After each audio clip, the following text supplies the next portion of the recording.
ഇസ്രായേലിൻ പ്രകാശമേ അഗ്നിയ ജ്വലിക്കണമേ. പരിശുദ്ധാത്മാവേ ഒരു ജ്വാലയായി മാറണമേ.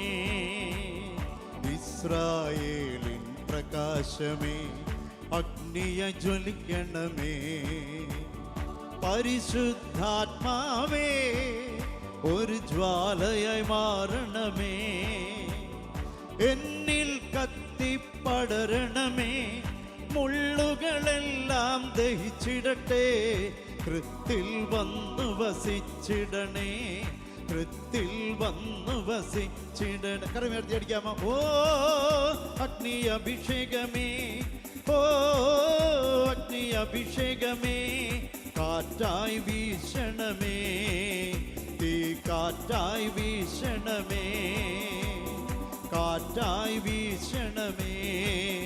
തീ കാറ്റായി വീശണമേ. കരങ്ങൾ താഴ്ത്തി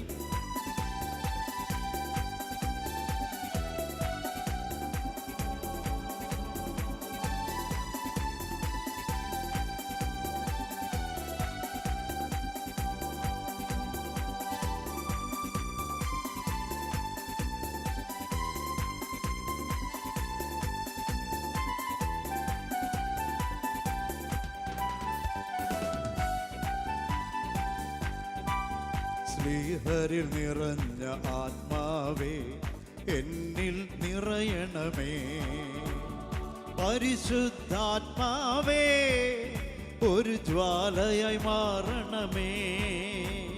ശ്രീഹരിൽ നിറഞ്ഞ ആത്മാവേ എന്നിൽ നിറയണമേ. പരിശുദ്ധാത്മാവേ ഒരു ജ്വാലയായി മാറണമേ. അഗ്നിയാൽ സ്നാനം ചെയ്യണമേ. പുതു സൃഷ്ടിയായി എന്നെ മാറ്റണമേ. സാക്ഷിയായി ഉയർത്തണമേ, സാക്ഷിയായി ഉയർത്തണമേ. കരമയർത്തടിക്കാമോ? ഓ അഗ്നി അഭിഷേകമേ, ഓ അഗ്നി അഭിഷേകമേ, കാറ്റായി വീശണമേ. തീ കാറ്റായി വീശണമേ, കാറ്റായി വീശണമേ. തീ കാറ്റായി വീശണമേ. കരങ്ങൾ താഴ്ത്തി വിടുതലിനാത്മാവേ എന്നിൽ നിറയണമേ. അഗ്നി തന്ന അഭിഷേകമായി എന്നിൽ പടരണമേ. പാപമെല്ലാം ചാമ്പലാക്കണമേ. കൃപയായി ജ്വലിപ്പിക്കണേ. പാപമെല്ലാം ചാമ്പലാക്കണമേ. കൃപയായി ജ്വലിപ്പിക്കണേ. കരമുയർത്തി അടിക്കാമോ? ഓ അഗ്നി അഭിഷേകമേ, ഓ അഗ്നി അഭിഷേകമേ, കാറ്റായി വീശണമേ. കാറ്റായി വീശണമേ, കാറ്റായി വീശണമേ. തീ കാറ്റായി വീശണമേ, കാറ്റായി വീശണമേ. തീ കാറ്റായി വീശണമേ. ഹല്ലേലൂയ, ഹല്ലേലൂയ, ഹല്ലേലൂയ, ഹല്ലേലൂയ, ഹല്ലേലൂയ, ഹല്ലേലൂയ, ഹല്ലേലൂയ.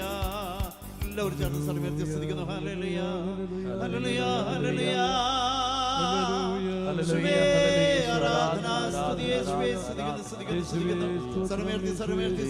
പരിശുദ്ധാത്മാവേ ഞങ്ങളിൽ വന്ന് നിറയണമേ. ഹല്ലേലൂയ, ഹല്ലേലൂയ. ജീവിതങ്ങളിൽ വന്ന് നിറയണമേ. യേശുവേ, യേശുവേ, യേശുവേ. എല്ലാവരും യേശുനാമം വിളിച്ചപേക്ഷിക്കട്ടെ. രക്ഷിതനായി വേണ്ടി വന്നിട്ടില്ല. ഹല്ലേലൂയ, ഹല്ലേലൂയ, ഹല്ലേലൂയ, ഹല്ലേലൂയ, ഹല്ലേലൂയ, ഹല്ലേലൂയ. ആരാധന, ആരാധന, ആരാധന, ആരാധന, ഹല്ലേലൂയ, ഹല്ലേലൂയ, ഹല്ലേലൂയ. ആത്മാവേ, പരിശുദ്ധാത്മാവേ നിറയണമേ. ദൈവത്തിന്റെ ആത്മാവേ ഞങ്ങളിൽ വന്ന് നിറയണമേ. ഹല്ലേലൂയ, ഹല്ലേലൂയ, ഹല്ലേലൂയ, ഹല്ലേലൂയ, ഹല്ലേലൂയ. കാരുണ്യം മാത്രമായി ഈശോയെ, അങ്ങയുടെ തിരുസന്നിധിയിലേക്ക് കടന്നു വന്നിരിക്കുന്ന ഈ മക്കളെ ഓരോരുത്തരെയും അവരുടെ മനസ്സിൻ്റെ കോണുകളിലുള്ള എല്ലാ പ്രാർത്ഥനാ നിയോഗങ്ങളെയും നിർമ്മലതയോടെ ഞങ്ങൾ ഇന്ന് പൂർണ്ണ മനസ്സോടെ അങ്ങയുടെ സന്നിധിയോട് ചേർത്ത് വയ്ക്കുന്നു. അനുഗ്രഹത്തിൻ്റെ ഒരു ദിനമാക്കി ഈ ദിനത്തെ മാറ്റിയെടുക്കണമേ. അഭിഷേകത്തിൻ്റെ അനുഭവങ്ങൾ ഞങ്ങളുടെ ജീവിതത്തിലേക്ക് സ്വീകരിക്കുവാൻ ഞങ്ങളെ അവിടുന്ന് ഒരുക്കണമേ. നമ്മുടെ എല്ലാവരുടെയും നിയോഗങ്ങളെ നമുക്ക് അമ്മ വഴി ദൈവത്തിന് ചേർത്ത് വയ്ക്കാം. നമ്മുടെ അതിരൂപതയെ ഓർക്കാം. അഭിവന്യ മെത്രാപ്പോലീത്തമാരെ, എല്ലാ മെത്രാന്മാരെയും, എല്ലാ വൈദികരെയും, എല്ലാ ആത്മായ സഹോദരങ്ങളെയും നമുക്ക് അമ്മയോട് ചേർത്ത് വെച്ച് നന്മ നിറഞ്ഞ മറിയമേ സ്വസ്തി, കർത്താവ് അങ്ങയോടുകൂടെ സ്ത്രീകളിൽ അങ്ങ് അനുഗ്രഹിക്കപ്പെട്ടവളാകുന്നു. അങ്ങയുടെ ഉദരത്തിൻ ഫലമായി ഈശോ അനുഗ്രഹിക്കപ്പെട്ടവനാകുന്നു. പരിശുദ്ധ മറിയമേ തമ്പുരാൻ്റെ അമ്മേ, പാപികളായ ഞങ്ങൾക്ക് വേണ്ടി ഇപ്പോഴും ഞങ്ങളുടെ മരണസമയത്തും തമ്പുരാനോട് അപേക്ഷിച്ചുകൊള്ളണമേ. ആമേൻ. ഈശോ മിശിഹായുടെ വാഗ്ദാനങ്ങൾക്ക് ഞങ്ങൾ യോഗ്യരാകുവാൻ സർവീശ്വരന്റെ പരിശുദ്ധ മാതാവേ, ഞങ്ങൾക്ക് വേണ്ടി അപേക്ഷിക്കണമേ. നമ്മുടെ വ്യക്തിപരമായ പ്രാർത്ഥനാ നിയോഗങ്ങളെയും നമ്മുടെ കുടുംബത്തെയും നമ്മുടെ ജീവിത പങ്കാളിയെയും കൂടപ്പിറപ്പുകളെയും നമ്മുടെ കുഞ്ഞുങ്ങളെയും ഈശോയോട് ചേർത്ത് വയ്ക്കാം. നമ്മുടെ ഓരോരുത്തരുടെയും ഭവനം അനുഗ്രഹിക്കപ്പെട്ട ഭവനമാകുവാൻ, കാലിത്തൊഴുത്തുപോലെ അസ്വാരസ്യങ്ങളും സങ്കടങ്ങളും ഒക്കെ ഉണ്ടാകുമ്പോഴും തിരുക്കുടുംബത്തിൻ്റെ മഹനീയതയുണ്ടാകുവാൻ, കൃപ നിറഞ്ഞ അമ്മമാരായി നീതീകരിക്കപ്പെട്ട അപ്പന്മാരായി ഓരോരുത്തരുമാകുമ്പോൾ നമ്മുടെ കുടുംബവും തിരുക്കുടുംബം പോലെയാകുന്നുണ്ട്. നമ്മുടെ കുടുംബത്തെ ഈശോയോട് ചേർത്ത് വയ്ക്കാം. അവൻ്റെ കൃപകൾ ആവശ്യമായ ജീവിത ഇടങ്ങളെ, നമ്മുടെ പറമ്പിനെ, കാർഷിക മേഖലകളെ, ആടുമാടുകളെ, ഫലഫുലാദികളെയൊക്കെ അമ്മയോട് ചേർത്ത് വെച്ചുകൊണ്ട് അനുഗ്രഹിക്കണമേ എന്നൊരു ദാഹത്തോടു കൂടെ നന്മ നിറഞ്ഞ മറിയമേ സ്വസ്തി, കർത്താവ് അങ്ങയോടുകൂടെ സ്ത്രീകളിൽ അങ്ങ് അനുഗ്രഹിക്കപ്പെട്ടവളാകുന്നു. അങ്ങയുടെ ഉദരത്തിൻ ഫലമായി ഈശോ അനുഗ്രഹിക്കപ്പെട്ടവനാകുന്നു. പരിശുദ്ധ മറിയമേ തമ്പുരാൻ്റെ അമ്മേ, പാപികളായ ഞങ്ങൾക്ക് വേണ്ടി ഇപ്പോഴും ഞങ്ങളുടെ മരണസമയത്തും തമ്പുരാനോട് അപേക്ഷിച്ചുകൊള്ളണമേ. ആമേൻ. ഈശോ മിശിഹായുടെ വാഗ്ദാനങ്ങൾക്ക് ഞങ്ങൾ യോഗ്യരാകുവാൻ സർവീശ്വരന്റെ പരിശുദ്ധ മാതാവേ, ഞങ്ങൾക്ക് വേണ്ടി അപേക്ഷിക്കണമേ. ഇന്ന് ഈ ആലയത്തിലായിരിക്കുന്ന നമ്മളെ ഓരോരുത്തരെയും പ്രത്യേകമായിട്ട് സമർപ്പിക്കാം. നമ്മുടെ ബഹുമാനപ്പെട്ട വികാരിയച്ഛനെ, കൊച്ചച്ചന്മാരെ, ദൈവാലയ ശുശ്രൂഷികളെ, മറ്റ് ഭാരവാഹികളെ, കമ്മിറ്റി അംഗങ്ങളെ നമുക്ക് ആത്മാർത്ഥമായിട്ട് ഈശോയോട് ചേർത്ത് വയ്ക്കാം. നമുക്ക് ആവശ്യമായ പ്രകാശവും ദൃശ്യമാധ്യമങ്ങളും സമ്മാനിക്കുന്ന സഹോദരങ്ങളെയും നമ്മുടെ ഓരോരുത്തരുടെയും മനസ്സിൻ്റെ കോണിലുള്ള നിരവധിയായ പ്രാർത്ഥനാ നിയോഗങ്ങളെ, നാം പുറത്തു പറയുന്നതും പറയാത്തതുമായ എല്ലാ ആവലാദികളെയും അർത്ഥനകളെയും പരിശുദ്ധ അമ്മയോട് നമുക്ക് ചേർക്കാം. കാനായിലെ കുടുംബത്തിൽ അമ്മയുടെ സാന്നിധ്യമാണ് അനുഗ്രഹത്തിൻ്റെ കാരണമായത്. നമ്മുടെ ഓരോരുത്തരുടെയും ജീവിതത്തിൽ ഈ അമ്മ മാതാവിൻ്റെ സ്വർഗീയ സാന്നിധ്യമുണ്ടാകുവാനായിട്ട് നമ്മളെ ഓരോരുത്തരെയും, ഈ ആലയത്തെയും ഇന്നിൻ്റെ ശുശ്രൂഷാ മേഖലകളെയും നമ്മളെ സഹായിക്കുന്ന ഡേവിസ് ചേട്ടനൊക്കെ ചേർത്ത് വെച്ച് നമുക്ക് പ്രാർത്ഥിക്കാം. നന്മ നിറഞ്ഞ മറിയമേ സുസ്തി, കർത്താവ് അങ്ങയോടുകൂടെ സ്ത്രീകളിൽ അങ്ങ് അനുഗ്രഹിക്കപ്പെട്ടവളാകുന്നു.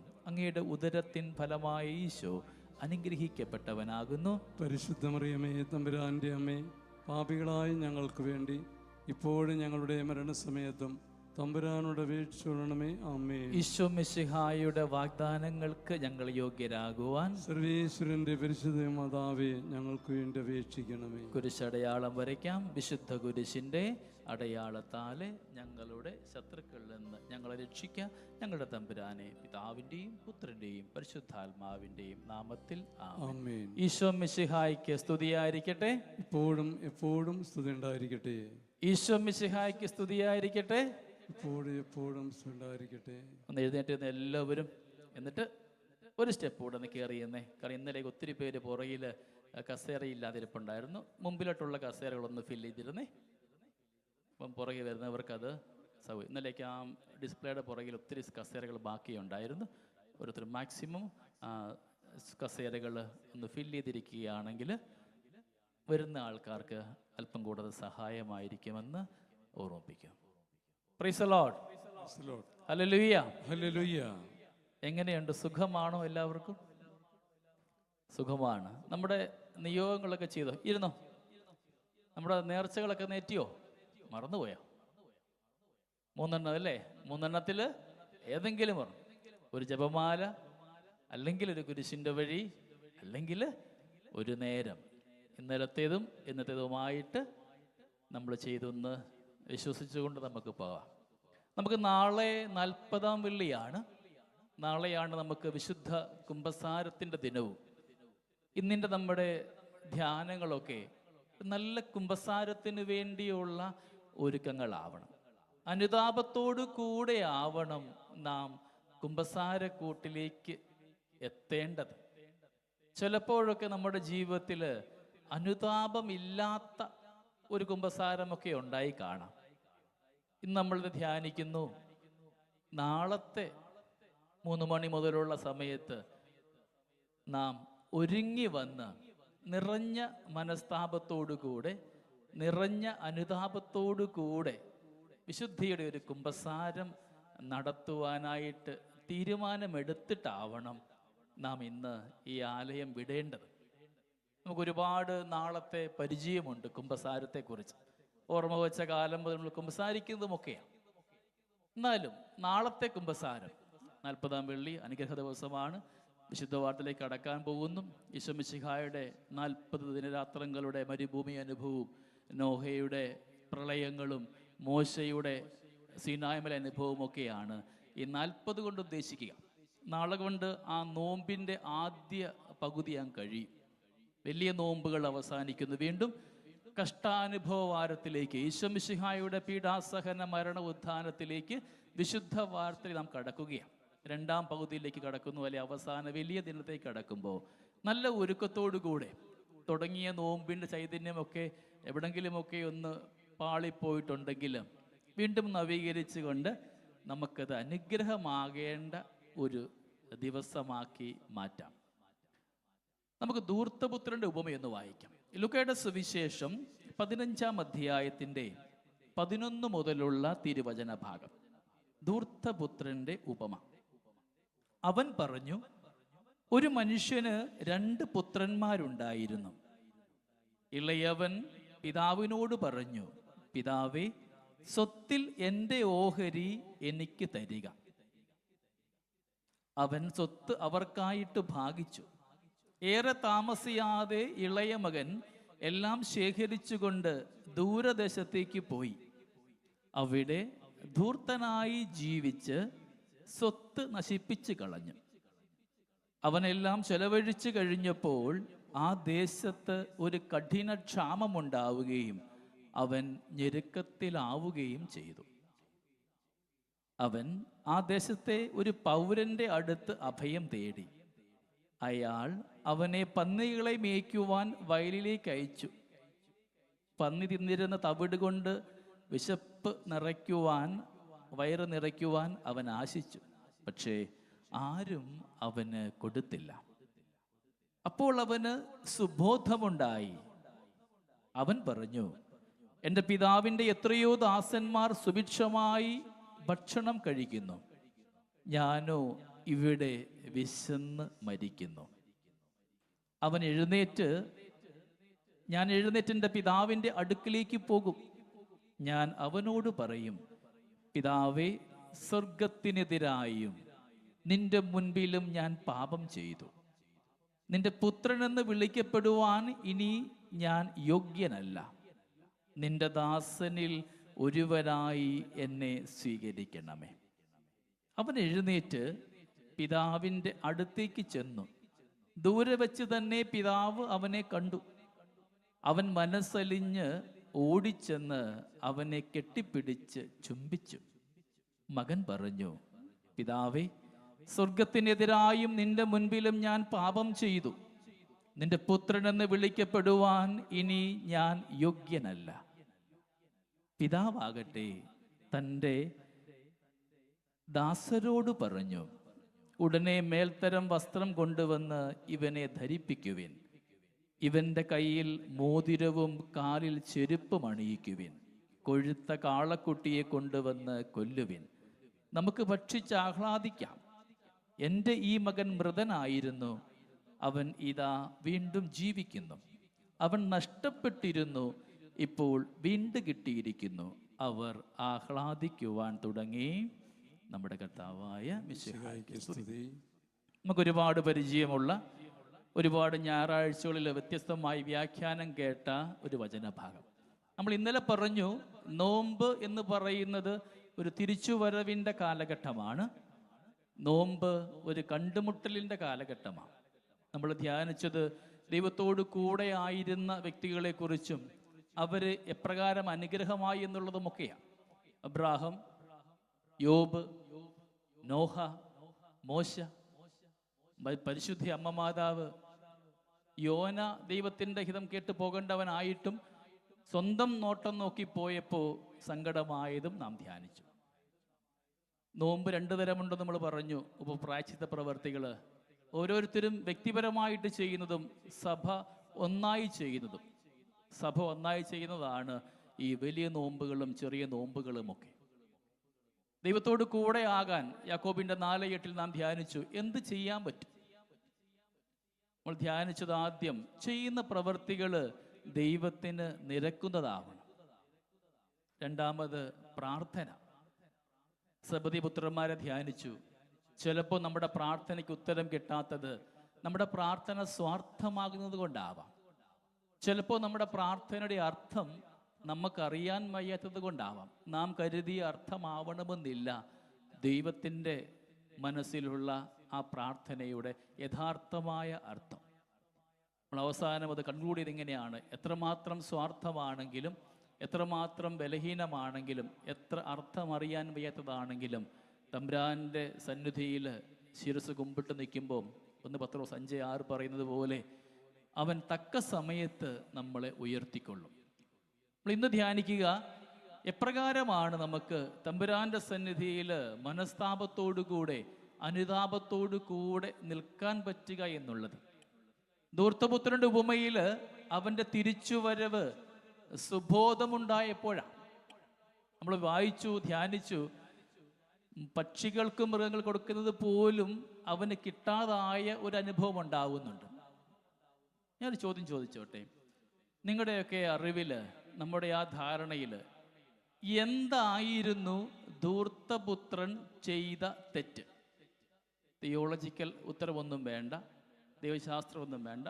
നമ്മുടെ പരിചയത്തിൽ ഇത്രയും നാളും ഈ വചനം വായിച്ചതും കേട്ടതുമൊക്കെ ആയിട്ട് ഒറ്റ വാക്കി പറഞ്ഞാൽ എന്തായിരുന്നു ആ ധൂർത്തപുത്രൻ ചെയ്ത തെറ്റ്?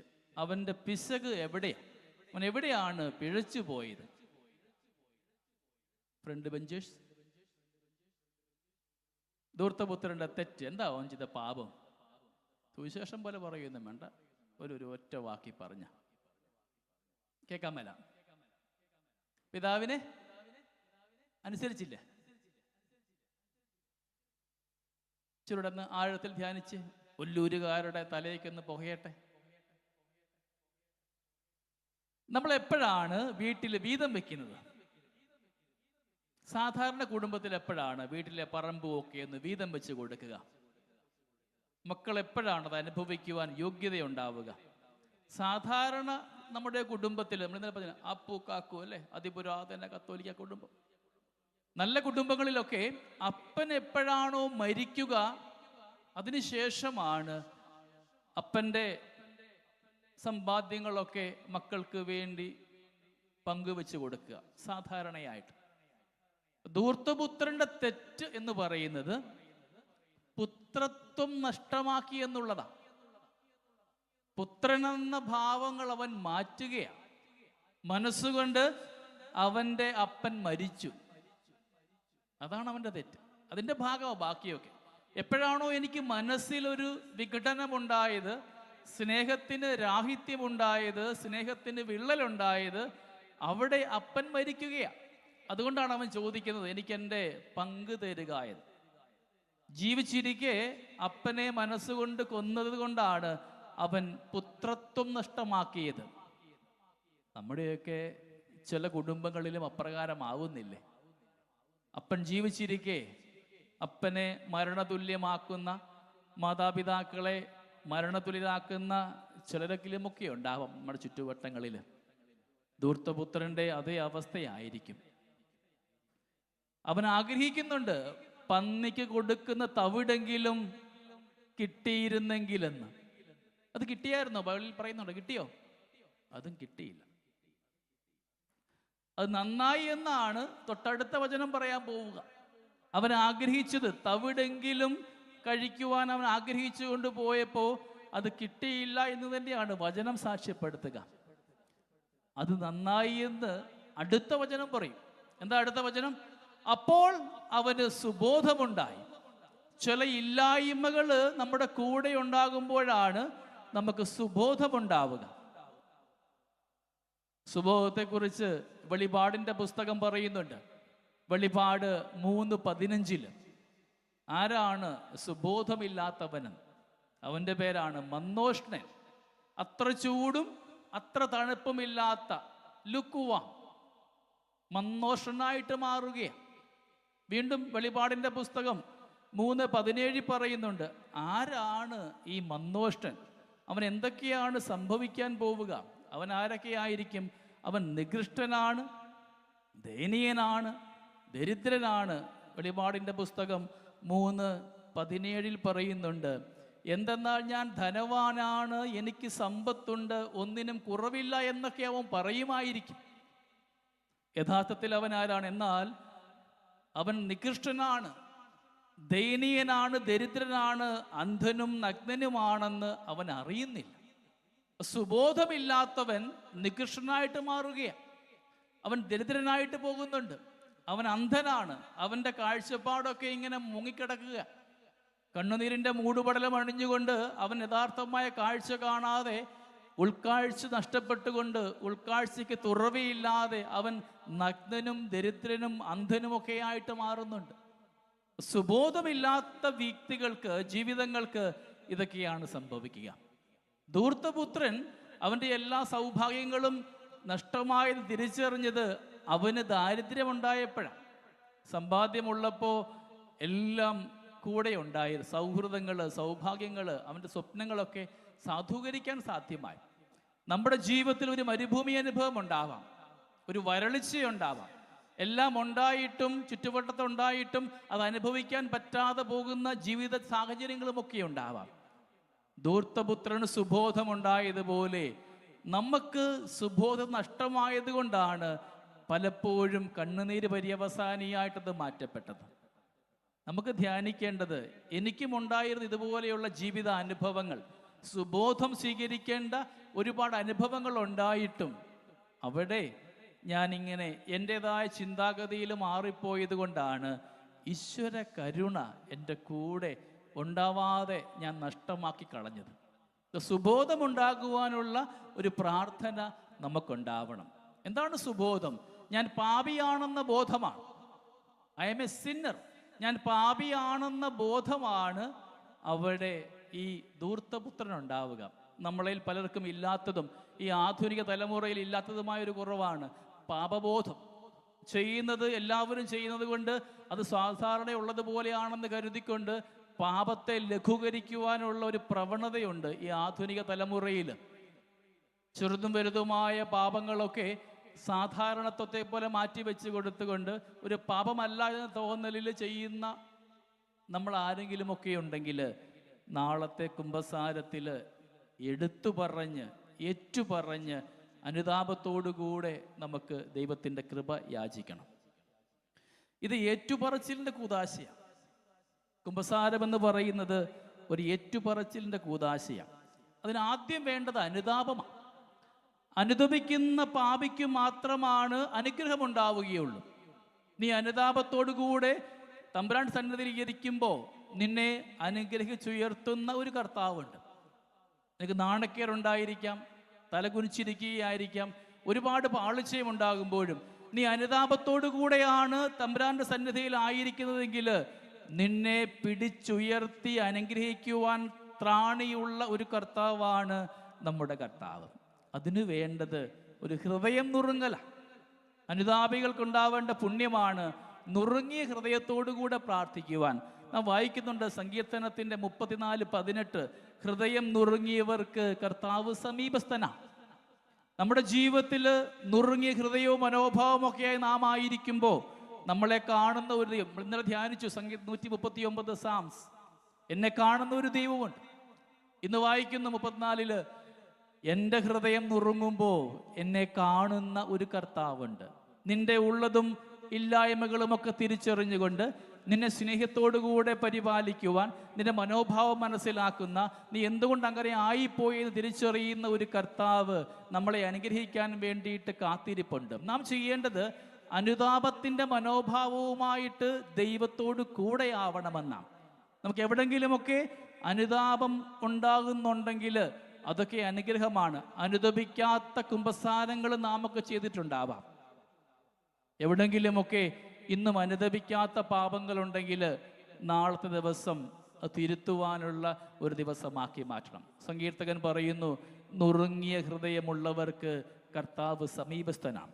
സങ്കീർത്തനം 51:17, ഉരുകിയ മനസ്സാണ് കർത്താവിന് സ്വീകാര്യമായ ബലി.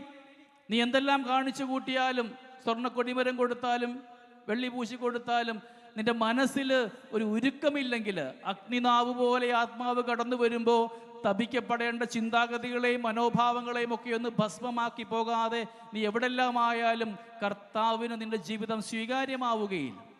നീ സ്വീകരിക്കപ്പെടേണ്ടവനാകണമെങ്കിൽ വന്നുപോയ പാളിച്ചകളെ ഓർത്ത് മനമുരുകി കരയണം. സങ്കീർത്തനം 51 വായിക്കുന്നത്, ദാവീദിന്റെ ജീവിതത്തിൽ ഒരു പാളിച്ചയുണ്ടായപ്പോൾ നേരെ ഓടിയത് അവൻ്റെ പഴയ മുറിയിലേക്കാണ്. പണ്ടുപേക്ഷിച്ച ഒരു ചാക്ക് വസ്ത്രവും ഒരു വടിയും എടുത്തുകൊണ്ട് അവൻ ദേവാലയത്തിൽ സാഷ്ടാംഗം പ്രണമിക്കുന്നുണ്ട്. അതാണ് സങ്കീർത്തനം 51. ഉരുകിയ മനസ്സോടുകൂടെ കർത്താവിന് സ്വീകാര്യമായ ജീവിതമാകുവാൻ നമ്മൾ ഓരോരുത്തരും പരിശ്രമിക്കുമ്പോൾ നമ്മുടെ ജീവിതവും ദൈവത്തിന് പ്രിയപ്പെട്ടതാവും, നമ്മുടെ കൂടെ ഈശ്വര സാന്നിധ്യം ഉണ്ടാവുകയും ചെയ്യും. ഉരുകിയ മനസ്സാണ് കർത്താവിന് സ്വീകാര്യമായ ബലി. നമുക്ക് എത്ര തവണ തമ്പുരാന്റെ സന്നിധിയിൽ ഈ ഉരുകിയ മനോഭാവമായി ഇരിക്കാൻ പറ്റിയുണ്ട്? വിശുദ്ധ കുർബാനയുടെ ഭാഗമാകുമ്പോൾ നമ്മുടെ സ്ഥാനം എവിടാ? മണ്ഡലത്തിലോ അതോ മതിലെ ചാരി നിൽക്കുകയാണ്? അവിടെ വലിയ അത്ഭുതമുണ്ടാകാൻ പോകുമ്പോൾ, എന്നെ അനുഗ്രഹിക്കുവാൻ ഈശോ മിശിഹ വീണ്ടും ഇറങ്ങി വരുമ്പോൾ ഞാൻ നിൽക്കുന്ന സ്ഥലം എവിടെയാണ്? അവിടെ വൈദികൻ ഇങ്ങനെ ആശീർവദിക്കും 5 പ്രാവശ്യം, കുരിശടയാളത്താലും വിശുദ്ധ ബൈബിൾ കൊണ്ടുമൊക്കെ. നമ്മൾ സ്വീകരിക്കുമ്പോഴാണ് അത് എൻ്റെ ജീവിതത്തിൻ്റെ ഭാഗമായി മാറുക. ഞാൻ വഴിവെക്കിലായിരിക്കുമ്പോൾ ഒരുപക്ഷെ ആ സമാധാനത്തിൻ്റെ കൃപാവരങ്ങൾ എനിക്ക് നഷ്ടമാവുന്നുണ്ട്. എൻ്റെ അൾത്താരയിലെ വിശുദ്ധ ബലിയുടെ ഭാഗമായി ഞാൻ ആകുമ്പോൾ മാത്രമാണ് എൻ്റെ കുടുംബം അനുഗ്രഹിക്കപ്പെടുകയുള്ളൂ. എൻ്റെ കുഞ്ഞുങ്ങളുടെ വഴികളൊക്കെ നന്മയുടേതാകണമെങ്കിൽ നിത്യമുള്ള വിശുദ്ധ കുർബാന നമ്മുടെ ജീവിതത്തിൻ്റെ ഭാഗമാകണം. ആ അപ്പത്തോടും വീഞ്ഞോടും ചേർത്ത് എൻ്റെ സങ്കടങ്ങളും നുറുകിയ മനോഭാവങ്ങളും എൻ്റെ ആകുലതകളും ഒക്കെ അനുതാപത്തോടു കൂടെ ചേർത്ത് വയ്ക്കുമ്പോഴാണ് വിശുദ്ധ കുർബാന എൻ്റെ ജീവൻ്റെ ഭാഗമായി മാറുകയുള്ളൂ. നുറുങ്ങിയ മനസ്സോടുകൂടിയുള്ള ഒരു ബലിയർപ്പകരായിട്ട് നമുക്ക് മാറുവാനായിട്ട് പരിശ്രമിക്കണം. അനുതപിക്കാതെ കുമ്പസാരിക്കാനായിട്ട് പോയാൽ കുമ്പസാരം അനുഭവവുമാകില്ല, അനുഗ്രഹവുമാവില്ല.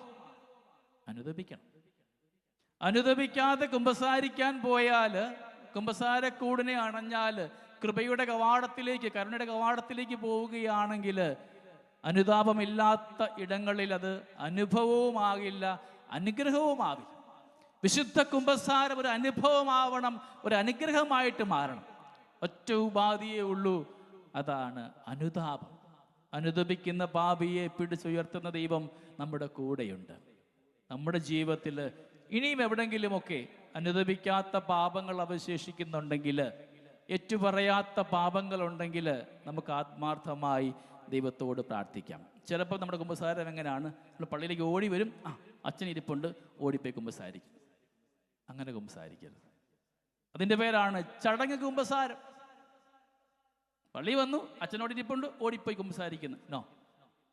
ഒരുക്കത്തോടുകൂടെ, അനുതാപത്തോടുകൂടെ, നല്ല രീതിയിൽ ഒരുങ്ങിയാവണം നമ്മുടെ കുമ്പസാരം. നാളെ അച്ഛന്മാർ ഒത്തിരി ഉണ്ടാവും ഇവിടെ കേട്ടോ. സമയമെടുത്ത്, ആരും പെട്ടെന്ന് ഇറങ്ങിപ്പോത്തൊന്നുമില്ല. നിങ്ങൾ സമയമെടുത്ത് കുമ്പസാരിച്ചോളൂ. നിങ്ങളെ കാണുന്ന ആരുമില്ല അവിടെ, ആരും ഒന്നും പറയത്തില്ല. നിറഞ്ഞ മനസ്സോടുകൂടെ ഓരോ ജീവിത മേഖലകളെയും ധ്യാനിച്ചുകൊണ്ട് അനുതപിക്കുന്ന മനോഭാവത്തോടുകൂടെ, നമുക്കറിയാം ചുങ്കക്കാരൻ്റെയും പാപിയുടെയും പ്രാർത്ഥന. ഒരു പ്രഹസനമായി എൻ്റെ ജീവിതം മാറ്റി വയ്ക്കാതെ അനുഭവത്തോടുകൂടെ, നിറഞ്ഞ മനസ്സോടുകൂടെ, നുറുങ്ങിയ ഹൃദയത്തോടുകൂടെ. ഇന്നലെ നമ്മൾ ധ്യാനിച്ചു നല്ല കള്ളൻ ഡിസ്മസ്, സെയിന്റ് ഡിസ്മസ്. ഒരു തുള്ളി കണ്ണുനീരിൻ്റെ പിൻബലത്തിൽ നാം ഒക്കെ പ്രാർത്ഥിക്കുമ്പോൾ നമ്മുടെ ജീവിതത്തിൽ എല്ലാ അശുദ്ധികളും കഴുകി മാറ്റുന്നുണ്ട്. നാം പ്രാർത്ഥിക്കണം ഇപ്രകാരം: തിരുവിലാവിലെ തിരിച്ചോര കൊണ്ട് എൻ്റെ ഉച്ചി മുതൽ ഉള്ളങ്കാല് വരെ കഴുകി ശുദ്ധമാക്കണമേ എന്ന്. അവിടെയാണ് നമ്മുടെ ജീവിതം അനുഗ്രഹമായിട്ട് മാറും. നമുക്കറിയാം, നമ്മുടെ പഴയ മാർപ്പാപ്പ ജോൺ ബോൾ രണ്ടാമൻ പാപ്പ ജീവിച്ച് വിശുദ്ധിയോടുകൂടെ ജീവിച്ച ഒരു വിശുദ്ധനല്ലേ. പാപ്പായുടെ ആത്മകഥയിൽ പറയുന്നുണ്ട്, മാർപ്പാപ്പ കുമ്പസാരം കഴിഞ്ഞു പോകുമ്പോൾ ഓരോ തവണയും ആ മുട്ടുകുത്തിയിരുന്ന ഇടത്ത് അദ്ദേഹത്തിൻ്റെ കണ്ണുനീരുണ്ടായിരുന്നു. മാർപ്പാപ്പ മുട്ടുകുത്തി പ്രാർത്ഥിക്കുന്ന ഇടങ്ങളിലൊക്കെ, ആ മുട്ടുകുത്തിയ ഇടങ്ങളിൽ എല്ലായ്പ്പോഴും കണ്ണുനീരിൻ്റെ നനവുണ്ടായിരുന്നു. എല്ലാ ആഴ്ചയിലും കുമ്പസാരിക്കുന്ന ഒരു മാർപ്പാപ്പയുള്ള സഭയിലെ മക്കളാണ് നാം ഓരോരുത്തരും. എന്നാ പറഞ്ഞത്? എല്ലാ ആഴ്ചയും കുമ്പസാരിക്കുന്ന ഒരു മാർപ്പാപ്പയുടെ സഭാ സമൂഹത്തിലെ അംഗങ്ങളാണ് നാം ഓരോരുത്തരും. നമ്മുടെ മാർപ്പാപ്പ ആരാണ്? ആരാ മാർപ്പാപ്പ? ഫ്രാൻസിസ് പാപ്പ. 2 ആഴ്ചയായുള്ളൂ ഹോസ്പിറ്റലിൽ നിന്ന് വന്നിട്ട്. ഈ പാപ്പ ആയ സമയത്ത് ഒരു വലിയ സോഷ്യൽ മീഡിയ ഒരു ഫോട്ടോ വന്നായിരുന്നു, ഒരു ഇമേജ്. എന്തായിരുന്നു? മാർപ്പാപ്പ കുമ്പസാരിക്കുന്ന ഒരു ഫോട്ടോ അല്ലേ.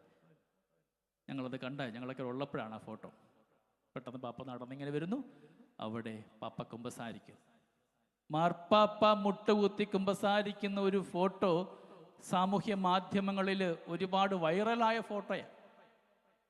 ഏറ്റവും വിശുദ്ധനായ പാപ്പ, നമ്മുടെ ചിന്താഗതിയിൽ ഏറ്റവും വിശുദ്ധനാരാണ്? മാർപ്പാപ്പയല്ലേ. പാപ്പയായ സമയത്ത് ഒരു പത്രലേഖകൻ ചോദിച്ചു, പാപ്പ ഹൂ ഈസ് ബെർഗോളിയോ? ആരാ ബെർഗോളിയോ? മാർപ്പാപ്പയുടെ പേരാ കേട്ടോ, ജോർജ് മരിയ ബെർഗോളിയോ. ചോദിക്കുന്നുണ്ട്, പാപ്പ ഹൂ ഈസ് ബെർഗോളിയോ? പാപ്പ അല്പനേരം ഒന്ന് കുനിഞ്ഞിരുന്നിട്ട് ധ്യാനിച്ചിട്ട് പറഞ്ഞു, Bergoglio is A Sinner. Bergoglio is A Sinner. Bergoglio ഒരു പാപിയാണെന്നാണ് പത്രമാധ്യമങ്ങൾ കൊടുത്ത ഇന്റർവ്യൂവിൽ പാപ്പ പറഞ്ഞത്. മാർപ്പാപ്പ പറയുന്നു, ഞാനൊരു പാപിയാണ്. നമുക്കറിയാം, വിശുദ്ധ പൗലോസ്ലീഹ 13-14 ലേഖനങ്ങൾ എഴുതി എല്ലായിടത്തും സുവിശേഷം കൊടുത്തുകൊണ്ടുപോയ പൗലോസ്ലീഹ പറയുന്നു, ഞാൻ പാപികളിൽ ഒന്നാമനാണ്. മാർപ്പാപ്പയുടെ ആ മനോഭാവം ദാസന്മാരുടെ ദാസനെന്ന് നമുക്ക് പറയാൻ പറ്റും. എനിക്ക് വലിയ ഭാഗ്യമുണ്ടായി കേട്ടോ.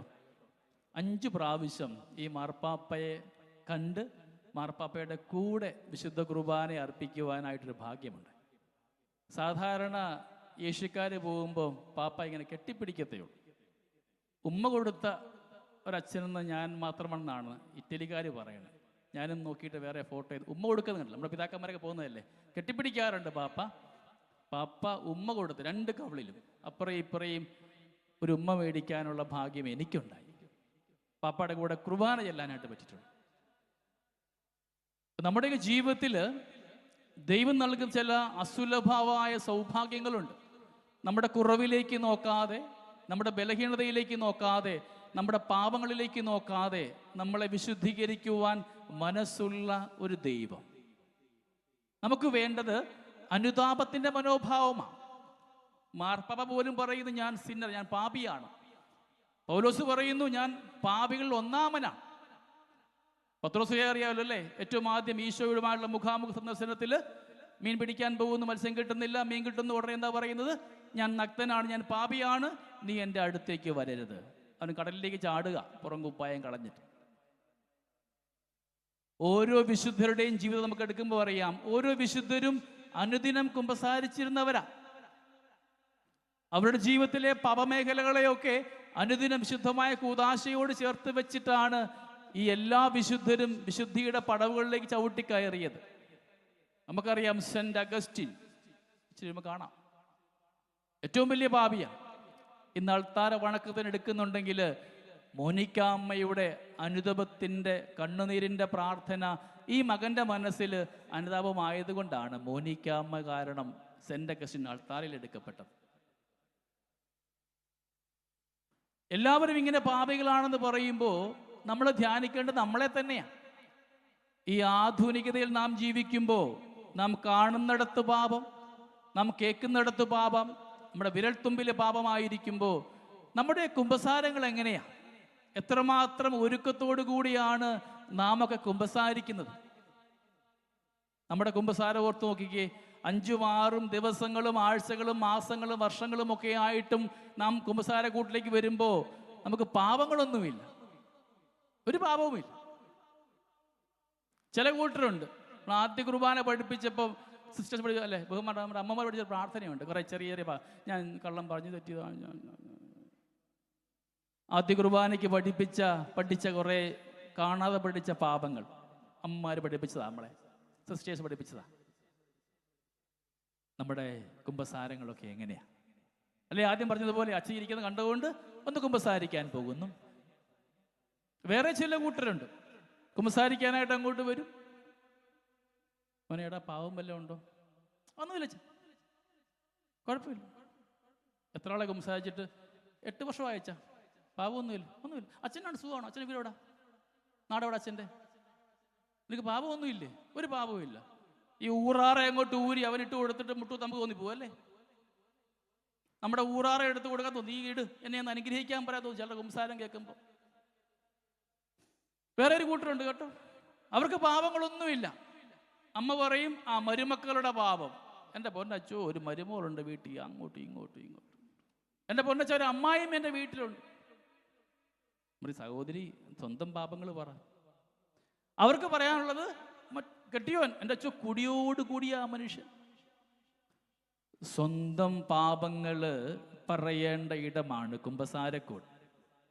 ഇത് കൗൺസിലിംഗ് അല്ല, വീട്ടുവിശേഷം പറയാനുള്ള ഇടമാണ് കൗൺസിലിംഗ്. അത് വേറെ കാര്യം. വേറെ കൂട്ടരുണ്ട് കേട്ടോ, ഓ എന്നെ കുമ്പസാരിക്കാനൊക്കെയാ ഇപ്പം, ഞാൻ കുർബാന എല്ലാം പറയുന്നുണ്ട്, ഞാൻ നേരിട്ട് പറയുക, ഞങ്ങൾ ഡിമാൻഡ് നേരിട്ടാ, ഇടനിലക്കാരുടെ ആവശ്യം. അച്ഛാ എനിക്ക് ആ പുള്ളി അറിയാം, ആ അച്ഛനല്ലേ അങ്ങോട്ട് കുമ്പസാരിക്കാൻ പോകാനും. വൈദികന്റെ കുറവ് നിങ്ങളുടെ പാപങ്ങളുടെ മോചനത്തിന് ഒരു കുറവല്ല. സ്വർഗീയ നിക്ഷേപത്തിൽ നിന്ന് കർത്താവ് സഭയുടെ ഭണ്ഡാരത്തിൽ നിന്നാണ് നിങ്ങളുടെ പാപങ്ങൾ മോചിക്കുക. ഒരു ഉദാഹരണം പറയാം. ഞാൻ ഇന്ന് വൈകിട്ട് കിടക്കുമ്പോൾ ഒരു വലിയ പാപം ചെയ്യും, അവളെ കൊല്ലേണ്ടി വന്നു. നാളത്തെ കുർബാനയ്ക്ക് വേറെ അച്ഛനെ കിട്ടത്തുമില്ല. ഞാൻ ആഗ്രഹിക്കുന്നുണ്ട് അച്ഛനെ കിട്ടാൻ, ആർക്കും അറിയത്തില്ല ഞാൻ പാപം ചെയ്ത കാര്യം. ഒരാളെ കൊന്നു. നാളത്തെ കുർബാന ഞാൻ ചെല്ലുമ്പോൾ ആ കുർബാനയിലെ അപ്പം ഈശോ ആയിട്ട് മാറുവോ അതോ ഇല്ലയോ? നിങ്ങൾ കുമ്പസാരിക്കാൻ വന്നു, ഞാൻ പാപിയായ ഞാനാണ്, ഞാൻ ആശീർവദിക്കുന്നു, നിന്റെ പാപങ്ങൾ മോചിക്കപ്പെടട്ടെ കർത്താവിൻ്റെ നാമത്തിൽ കുശടയാളത്താൽ. പാപം മോചിക്കുമോ? ഒരു കൺഫ്യൂഷൻ അല്ലേ? പാപം മോചിക്കുമോ? പാപം മോചിക്കും. വൈദികന്റെ കുറവ് നിങ്ങളുടെ പാപമോചനത്തിന് തടസ്സമാവുന്നില്ല. ദൈവം കൊടുത്തോളും പുള്ളിക്കുള്ള കുറവിന്. നമ്മുടെ ജീവിതത്തിൽ തുറവിയോടെ കുമ്പസാരിക്കാൻ, നാളെ പോകുമ്പം അവിടെ വികാരിച്ച അയ്യോ അച്ഛനെ പരിചയമുണ്ട്, ഒരു പേടിയും വേണ്ട കേട്ടോ. ഞാൻ പറയും, നിങ്ങൾ പോകേണ്ടത് പരിചയക്കാരുടെ അടുത്തേക്ക് തന്നെയാണ്. നിങ്ങളെ അറിയാവുന്ന, എന്തുകൊണ്ട് ഈ വ്യക്തി ആ പാപത്തിൽ വീണു പോകുന്നു, എന്തെല്ലാം സാധ്യതകൾ ആ വീട്ടിലുണ്ടാവുക. നല്ല ഉപദേശം കിട്ടണമെന്നുണ്ടെങ്കിൽ നിങ്ങൾ പോകേണ്ടത് പരിചയക്കാരുടെ അടുത്ത് തന്നെയാണ്. നന്നായിട്ട് അവർക്ക് നമ്മളെ ഉപദേശിക്കാൻ പറ്റും. കുമ്പസാരക്കൂട്ടിലിരിക്കുന്ന ആരാണ്? മനുഷ്യനാണോ? ആരാ കുമ്പസാരക്കൂട്ടിയിരിക്കുന്നത്? ഈശോയാ കേട്ടോ. ആ ഒരു ബോധ്യമുണ്ടാവും. അവിടെ സാധാരണ മനുഷ്യനല്ല അവിടെ ഇരിക്കുക. നിങ്ങളോട് ഓരോ നിങ്ങൾക്ക് വേണ്ടത് പറഞ്ഞു തരാൻ മനസ്സിനെ ബോധിപ്പിക്കുന്ന ദൈവം അയച്ച ഒരു പുരോഹിതനാണ് അവിടെ ഇരിക്കുക. ഈശോ തന്നെയാണ്. നിങ്ങളുടെ പാപങ്ങളൊക്കെ ഈശോയിലേക്ക് എത്തിക്കുവാനും അവിടുത്തെ കൃപകൾ സ്വീകരിച്ച് നിങ്ങളെ അനുഗ്രഹിക്കുവാനായിട്ടുമുള്ള നിങ്ങളുടെ മുമ്പേ വയ്ക്കപ്പെട്ടവൻ, പുരോഹിതൻ, മുമ്പിൽ വയ്ക്കപ്പെട്ടവൻ. കുമ്പസാരക്കൂട്ടിലെ പുരോഹിതനെ നമുക്ക് കാണേണ്ട തരം 3 തരമാണ്. ഒന്ന്, ഒരു ജഡ്ജാണ് അദ്ദേഹം, ന്യായാധിപൻ. ഏറ്റവും നന്നായിട്ട് നിങ്ങളെ വിധി പറഞ്ഞ് ചെയ്താല് നിങ്ങളുടെ ആ ബലഹീനത മാറും. ആത്മാവിൻ്റെ രോഗമാണ് പാപം. അത് മാറ്റുവാൻ ത്രാണിയുള്ള യഥാർത്ഥമായ മരുന്ന് തരുന്ന അത് മാറ്റുവാൻ ത്രാണിയുള്ള യഥാർത്ഥമായ മരുന്ന് തരുന്ന നല്ലൊരു വൈദ്യനാണ്. മൂന്നാമത്, ഇതേ പുരുഷൻ, ഇതേ പ്രീസ്റ്റ് ഒരു അപ്പനും കൂടെയാണ്. നല്ല സ്നേഹനിധിയായ ഒരു അപ്പൻ, ഒരു ജഡ്ജാണ്, ഒരു ഡോക്ടറാണ്, ഒരു അപ്പനാണ്, ന്യായാധിപനാണ്, വൈദ്യനാണ്, നല്ലൊരു അപ്പനാണ്. സ്നേഹം മാത്രമായിട്ട് എത്രമാത്രം കുറവുകൾ പറഞ്ഞാലും, ആ ഇരിക്കുന്ന ആളെക്കുറിച്ച് കുറവ് പറഞ്ഞാലും എല്ലാം സാരമില്ല മോനെ, സാരമില്ല മോളെ എന്ന് പറഞ്ഞ് ആ ചങ്കോട് ചേർത്തണയ്ക്കുന്ന ഒരു സ്നേഹമുള്ള സ്നേഹിതിയായ അപ്പനാണ് കുമ്പസാരക്കൂട്ടിലെ വൈദികൻ. അപ്രകാരം ദൈവത്തെ കാണാനുള്ള മനസ്സുണ്ടാകുമ്പോഴാണ് നമ്മുടെ കുമ്പസാരങ്ങൾ അനുഗ്രഹമായി മാറും. ചടങ്ങ് കുമ്പസാരങ്ങൾ ചെയ്യാതെ അനുതാപത്തോടുകൂടെ നുറുങ്ങിയ മനസ്സോടുകൂടെയുള്ള ഒരു കുമ്പസാരമാവണം നമ്മുടെ ജീവിതത്തിൽ എന്നും ഉണ്ടാവേണ്ടത്. നമുക്ക് ധ്യാനിക്കേണ്ടത് എൻ്റെ കുറേ നാളത്തെ കുമ്പസാരങ്ങളൊക്കെ എങ്ങനെയായിരുന്നു. എവിടെങ്കിലുമൊക്കെ ഒരു പേരിന് ചിലതൊക്കെ വേണ്ടാന്ന് വെച്ച് അവിടെ ഇവിടെയും പറഞ്ഞുകൊണ്ടൊക്കെ ചിലപ്പോൾ ഈ കുമ്പസാരക്കൂട്ടിൽ വൈദികൻ ചോദിക്കും കേട്ടോ. നമ്മുടെ ഒരു കുഴപ്പമാണ്, തിക്താനുഭവങ്ങൾ ഉണ്ടായത് കൊണ്ട് പലപ്പോഴും നമ്മൾ കുമ്പസാരിക്കാൻ പോകത്തില്ല. അച്ഛൻ പണ്ടെന്ന് വഴക്ക് പറഞ്ഞായിരുന്നു, കുമ്പസാരിച്ചപ്പോഴത്തേക്ക് എടുത്ത് ചോദിച്ചു, എന്തുകൊണ്ടാണെന്ന് ചോദിച്ചു. പ്രിയമുള്ളവരെ, ഒരു ഉദാഹരണം പറയാം. നമുക്കൊരു അസുഖം ഉണ്ടായി, പനിയുണ്ടായി, നമ്മളെവിടെ പോവും? ആശുപത്രിയിൽ പോവും. ഡോക്ടറെ ഉടനെ പുള്ളി ഉടനെ തരുമോ? മെഡിസിനാണോ? നീ ഇത് ചെയ്തു, ഗുളിക കഴിക്കുമോ? അല്ല, ചോദിക്കുമല്ലേ, മോനെ വേറെ വല്ല ലക്ഷണമുണ്ടോ? തലവേദനയുണ്ടോ? ഉറക്കമുണ്ടോ? എന്ന് തുടങ്ങിയത് ലക്ഷണങ്ങളൊക്കെ ചോദിക്കും. എന്നാൽ മാത്രമാണ് യഥാർത്ഥമായ മരുന്ന് തരുവാനായിട്ട് ആ ഡോക്ടർക്ക് പറ്റുകയുള്ളൂ. ചെന്നാൽ ഉടനെ ഗുളിക എഴുതി തരികയല്ല. നമ്മൾ ചോദിക്കും, എത്ര നാളായി തുടങ്ങിയിട്ട്, എന്തൊക്കെയാ ലക്ഷണങ്ങൾ, മറ്റു കുഴപ്പങ്ങൾ വല്ലതും ഉണ്ടായിട്ടുണ്ടോ? തലവേദനയോ ഉറക്കമില്ലായ്മയോ ക്ഷീണമോ അപകടം വല്ലതും ഉണ്ടായോ? അങ്ങനെയെല്ലാം കേട്ടതിന് ശേഷമാണ് ഈ ഡോക്ടർക്ക് നമുക്ക് വേണ്ട ഒരു മെഡിസിൻ തരാൻ പറ്റുകയുള്ളൂ. അതുകൊണ്ട് ചിലപ്പോൾ ചോദിക്കും സാരക്കോട്ടിൽ, മോനെ എന്നാ നിങ്ങൾ പറയും, മോട്ടിച്ചിട്ടുണ്ടച്ചു, നീ വഴി കിടന്ന് 10 രൂപ മോട്ടിച്ചതായിരിക്കാം, അല്ലെ ഓഫീസിൽ നിന്ന് 10,000 ആയിരിക്കാം. രണ്ടിനും പറയേണ്ട പ്രതിവിധികൾ 2 തരമാണ്. അപ്പൊ ചോദിക്കുമ്പോൾ തുറവിയോടെ പറയാനുള്ളൊരു മനോഭാവം ഉണ്ടാവും. നല്ല മെഡിസിൻ കിട്ടണമെന്നുണ്ടെങ്കിൽ എല്ലാ കുറവുകളും പറയണം. അതിൽ പിണക്കം വിചാരിക്കാതെ നമ്മളെ സ്നേഹിക്കുന്ന, നമ്മളെ സഹായിക്കുവാനാണ് അവിടെ ഇരിക്കുന്ന ഒരു ഓർമ്മയിൽ നാം ആകുമ്പോഴാണ് നമ്മുടെ കുമ്പസാരങ്ങൾ നന്മയുടേതാവുക. അപ്പൊ തിക്താനുഭവങ്ങൾ ഉണ്ടായിട്ടുണ്ടെങ്കിൽ ഒരിക്കലും കുമ്പസാരക്കൂടിനെ ഉപേക്ഷിച്ച് പോകരുത് കേട്ടോ. ആ കുമ്പസാരക്കൂട് നമുക്ക് അനുഗ്രഹമാണ്. നമുക്കറിയാം സക്കേവൂസിന്റെ ജീവിതത്തിലെ ഒരു വലിയ അനുഭവം അല്ലേ. നമുക്ക് ആളെ കേട്ടിട്ടുണ്ട്, ആള് തീരെ പൊക്കമില്ലാത്ത മനുഷ്യനാണ്. നമുക്കറിയാം, പൊക്കമില്ലെങ്കിൽ ഉറപ്പായിട്ടും ആ മരം, ആരെങ്കിലും പുറത്തു പോയിട്ടുണ്ടോ? ഇസ്രായേലിൽ പോയിട്ടുണ്ടോ? ഇസ്രായേലിൽ പോയിട്ടുള്ളവരുണ്ടല്ലേ. സിക്കേം മുറിവരം കണ്ടിട്ടുണ്ടാവും, വലിയ വണ്ണമൊക്കെയുള്ള മരമാണ്. പൊക്കമില്ലാത്ത ഒരു വ്യക്തിക്ക് ആ വണ്ണമുള്ള മരത്തെ കയറി അത്ര എളുപ്പമൊന്നുമല്ല, ആയാസകരമാണ്. അപ്പുറം ഇപ്പുറം മുട്ടത്തിൽ. സക്കേവൂസിന് മനസ്സിലായി തൻ്റെ കുറവ്. ആൾക്കാരുടെ മുമ്പിൽ ഞാൻ നിന്നാൽ എനിക്ക് ദൈവത്തെ കാണാൻ സാധ്യമാവുകയില്ല. എന്തു ചെയ്തു? ആഗ്രഹിച്ച വ്യക്തി അത് സാധൂകരിക്കാനായിട്ടുള്ള പ്രതിവിധിയുമായിട്ട് ഓടുകയാണ്.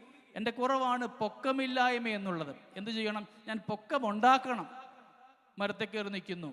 നമുക്ക് ധ്യാനിക്കേണ്ടത്, എൻ്റെ ജീവിതത്തിൽ ഇതുപോലെ കുറവുകളുണ്ട്. എൻ്റെ പൊക്കമില്ലായ്മ എന്ന് പറയുന്നത് ഞാൻ കൂടെ ആയിരിക്കുമ്പോൾ തല ഉയർത്താൻ പറ്റാത്ത അനുഭവങ്ങൾ ഉണ്ടാവാം.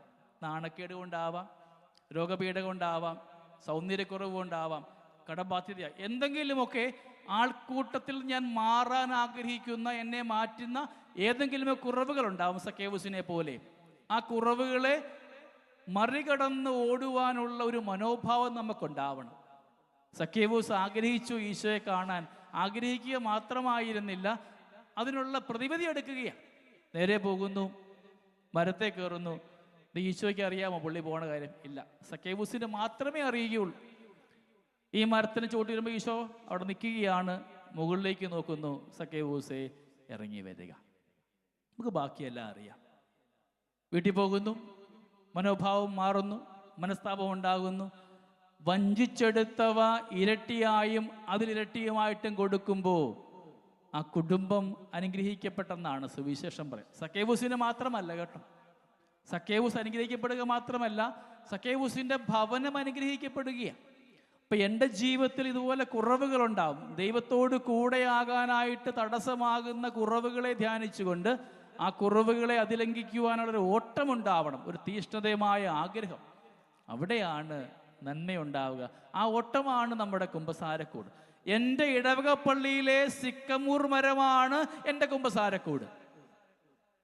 എൻ്റെ ഇടവക പള്ളിയുടെ മൂലക്കിരിക്കുന്ന കുമ്പസാരക്കൂടാണ് എൻ്റെ ജീവിതത്തിലെ സിക്കമൂർ മരം. കേറിയ സക്കേവൂസ് പാപിയായിട്ട് കയറുന്നു, ഇറങ്ങിയ സക്കേവൂസ് അബ്രാഹത്തിൻ്റെ മകനായിട്ട് മാറുകയാണ്. എൻ്റെ കുമ്പസാരക്കൂട്, എൻ്റെ സിക്കമൂർ മരം ഞാൻ കയറുമ്പോൾ ഞാൻ പാപിയായിരിക്കും.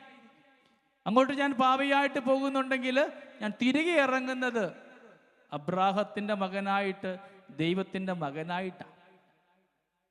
ജോൺ മരിയ വിയാനി വൈദിക മധ്യസ്ഥനല്ലേ, പിതാവ് പറയുന്നൊരു വാക്യമുണ്ട്. നമുക്കറിയാം ബത്സയിദ കുളക്കടവിനെ കുറിച്ചൊക്കെ.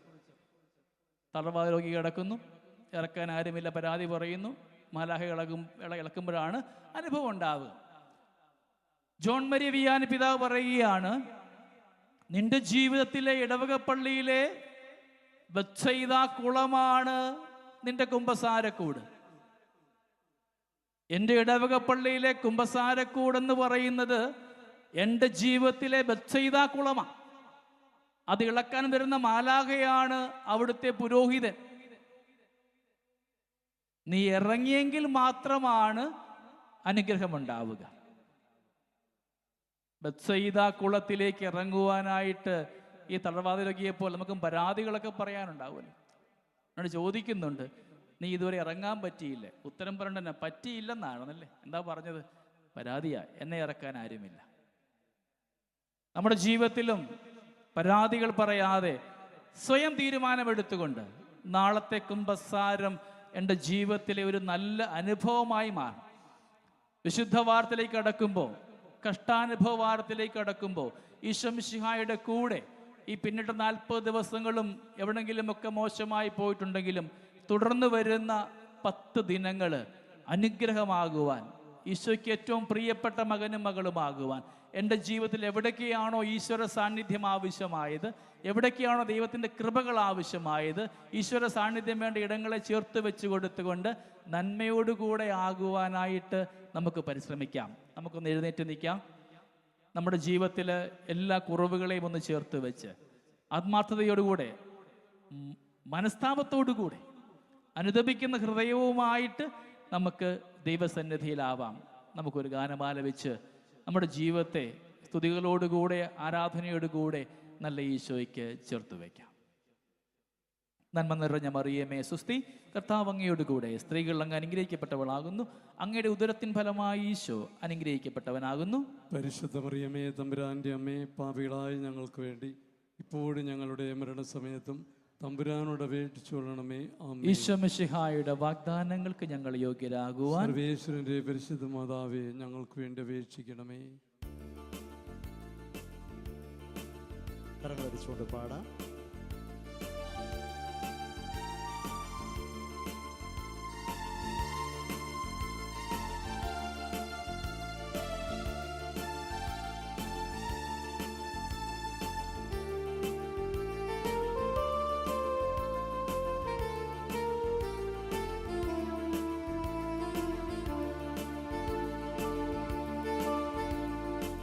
യേശുനാമമെൻ്റെ ആശ്രയം, ആശയറ്റ നേരമെൻ്റെ ആശ്വാസം, നിൻ വചനമാരി തൂകി നീ എൻ്റെ വേദനകൾ സൗഖ്യമാക്കണേ.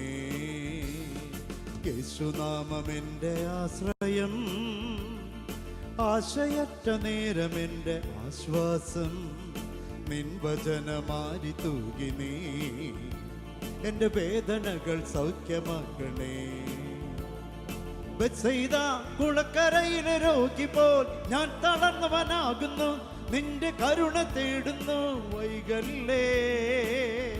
എൻ്റെ മോചക ബത്സയിദ കുളക്കരയിലെ രോഗി പോൽ ഞാൻ തളർന്നവനാകുന്നു, നിന്റെ കരുണ തേടുന്നു. വൈകല്ലേ എൻ്റെ മോചക, യേശുനാമം എൻ്റെ ആശ്രയം. ആശയറ്റ നേരം എൻ്റെ ആശ്വാസം, നിൻ വചനമാരി തൂകി നീ എൻ്റെ വേദനകൾ സൗഖ്യമാക്കണേ. കരമുയർത്തി അടിക്കാം.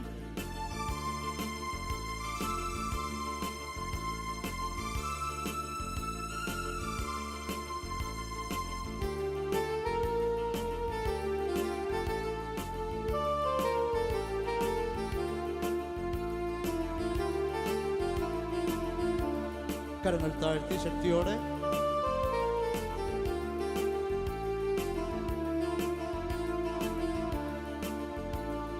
എന്നെ ചുറ്റും ആയിരങ്ങൾക്കിടയിലാ എന്നെ തന്നെ നോക്കി നിൽക്കും വേറൊരുവൻ.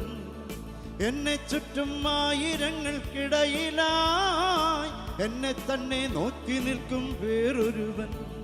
അത് യേശുവായിരുന്നു, എൻ്റെ രക്ഷയായിരുന്നു, അവൻ എൻ്റെ ശിക്ഷ ഏറ്റുവാങ്ങി നിന്നു.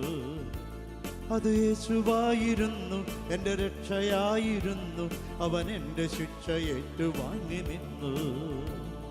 ബത്സയിദ കുളക്കരയിലെ രോഗി പോൽ ഞാൻ തളർന്നവനാകുന്നു, നിന്റെ കരുണ തേടുന്നു. വൈകല്ലേ എൻ്റെ മോചക, ബത്സയിദ കുളക്കരയിലെ രോഗി പോൽ ഞാൻ തളർന്നവനാകുന്നു, നിന്റെ കരുണ തേടുന്നു. വൈകല്ലേ എൻ്റെ മോചക, യേശുനാമം എൻ്റെ ആശ്രയം.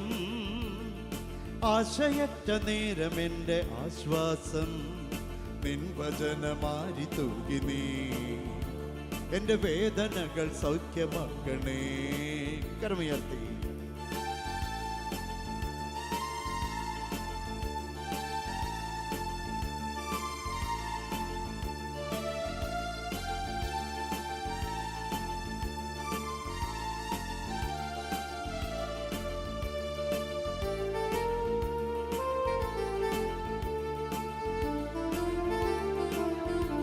കരങ്ങൾ താഴ്ത്തി ശക്തിയോടെ.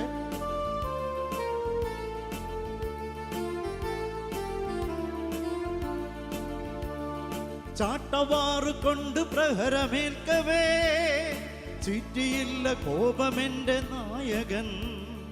ചാട്ടവാറ് കൊണ്ട് പ്രഹരമേൽക്കവേ ചീറ്റിയില്ല കോപമെന്റെ നായകൻ. അവൻ ശാന്തനായിരുന്നു, അത് ശക്തിയായിരുന്നു, അവൻ എൻ്റെ കോപത്തീയണച്ചു നിന്നു. അവൻ ശാന്തനായിരുന്നു, അത് ശക്തിയായിരുന്നു, അവൻ എൻ്റെ കോപത്തീയണച്ചു നിന്നു. യേശുനാമം എൻ്റെ ആശ്രയം, ആശയറ്റ നേരം എൻ്റെ ആശ്വാസം, നിൻ വചനമാരി തൂകി നീ എൻ്റെ വേദനകൾ സൗഖ്യമാക്കണേ. യേശുനാമം എൻ്റെ ആശ്രയം, ആശയറ്റ നേരം എൻ്റെ ആശ്വാസം, നിൻ വചനമാരി തൂകി നീ എൻ്റെ വേദനകൾ സൗഖ്യമാക്കണേ. ബത്സയിദ കുളക്കരയിലെ രോഗി പോൽ ഞാൻ തളർന്നവനാകുന്നു, നിന്റെ കരുണ തേടുന്നു. വൈകല്ലേ എൻ്റെ പൂജക, ബത്സയിദ കുളക്കരയിലെ രോഗി പോൽ ഞാൻ തളർന്നവനാകുന്നു, നിന്റെ കരുണ തേടുന്നു. വൈകല്ലേ എൻ്റെ പൂജക, എൻ്റെ പൂജക, എൻ്റെ പൂജക.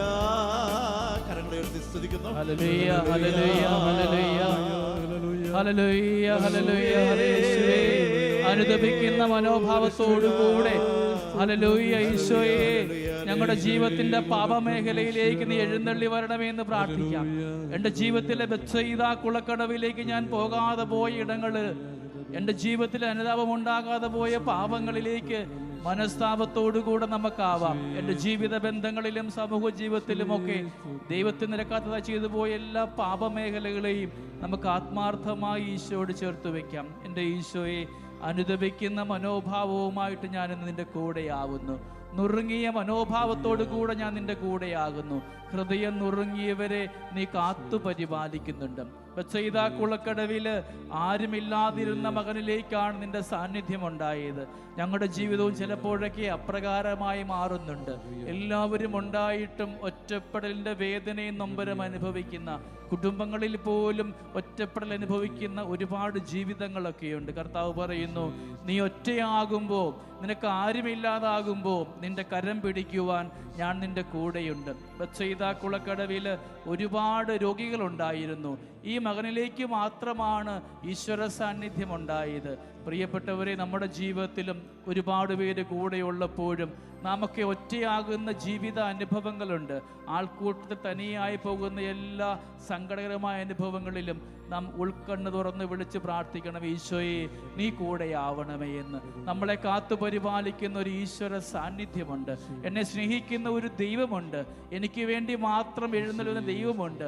ആ ദൈവത്തിൻ്റെ കരം പിടിച്ചു കൊണ്ടുപോകുവാൻ മനോഭാവങ്ങളെയൊക്കെ തിരുത്തിക്കൊണ്ട് അനുതാപത്തിൻ്റെ മനോഭാവത്തോടുകൂടെ നുറുങ്ങിയ ഹൃദയവുമായി ഈശോയുടെ കൂടെയാകുവാനായിട്ട് നമുക്ക് പരിശ്രമിക്കണം. കർത്താവേ, നിന്റെ കൃപ ഞങ്ങളുടെ കൂടെ ഉണ്ടാവണമേ.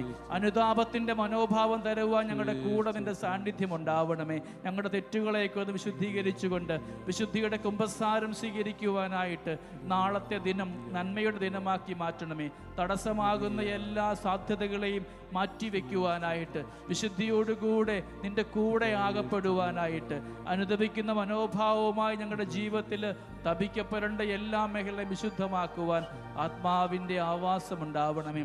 ഈശോയെ നന്ദി, ഈശോയെ ആരാധന, ഈശോയെ സ്തോത്രം. ഹല്ലേലൂയ, ഹല്ലേലൂയ, ഹല്ലേലൂയ, ഹല്ലേലൂയ, ഹല്ലേലൂയ. ഈശോ മിശിഹായുടെ വാഗ്ദത്തം യോഗ്യരാകുവാൻ സർവേശ്വരന്റെ പരിശുദ്ധ മാതാവേ, ഞങ്ങൾക്ക് വേണ്ടി അപേക്ഷിക്കണമേ. ഇരിക്കാം. നമ്മൾ പറഞ്ഞു, കുമ്പസാരിക്കുവാൻ വേണ്ട ആദ്യ കൃപയാണ് അനുതാപം ഉണ്ടാകണമെന്ന്. രണ്ടാമത്തത് ഏറ്റുപറയണം. എന്താണ് കുമ്പസാരത്തിന് ഇംഗ്ലീഷിൽ പറയുക? Confession, to confess. പാപം ഏറ്റുപറച്ചിലാണ് കുമ്പസാരം. ചിലർ പറയും, ഞാൻ വിശുദ്ധ കുർബാനയിൽ എൻ്റെ പാപങ്ങളൊക്കെ പറയുന്നുണ്ട്. അത് ഏറ്റുപറച്ചിലല്ല.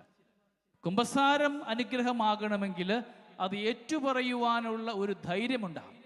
ഒരു പാപങ്ങളും മറച്ചു വെക്കാതെ ഓർമ്മ വെച്ച കാലം മുതലുള്ള എല്ലാ പാപമേഖലകളെയും, കഴിഞ്ഞ കുമ്പസാരം മുതൽ ഇന്ന് വരെയുള്ള എല്ലാ പാപങ്ങളെയും ഏറ്റുപറയുവാനുള്ള ഒരു ധൈര്യമുണ്ടാവണം.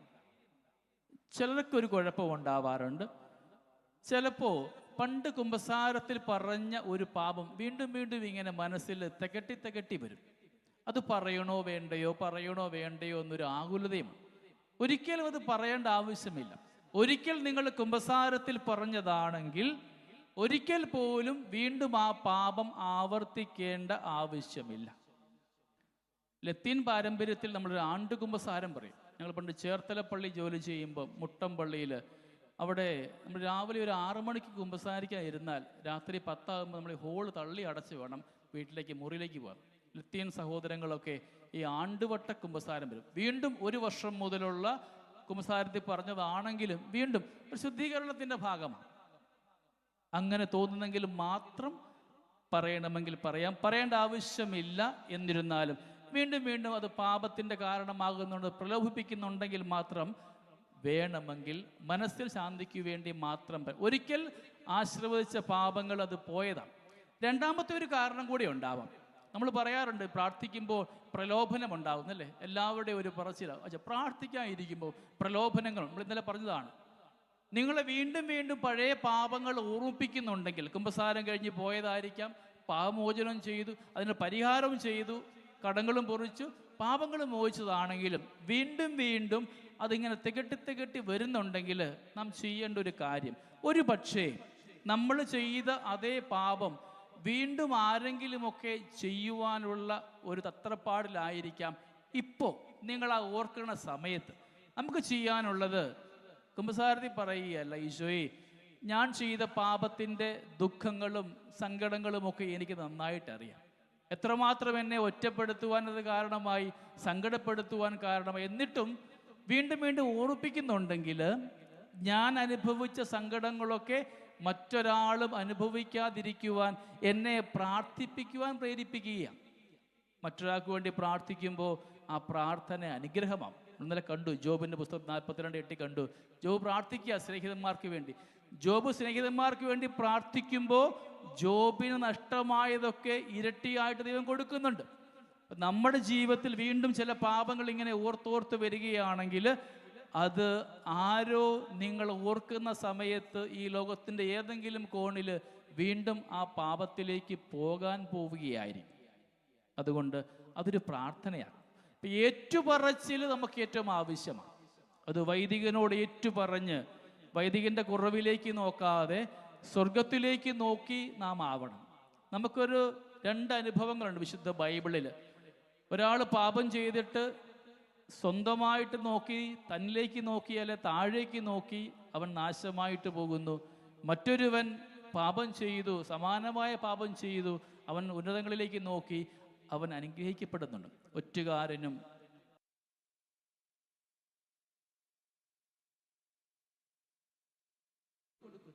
അതിനുശേഷം അവനിലേക്കാണ് നോക്കിയത്.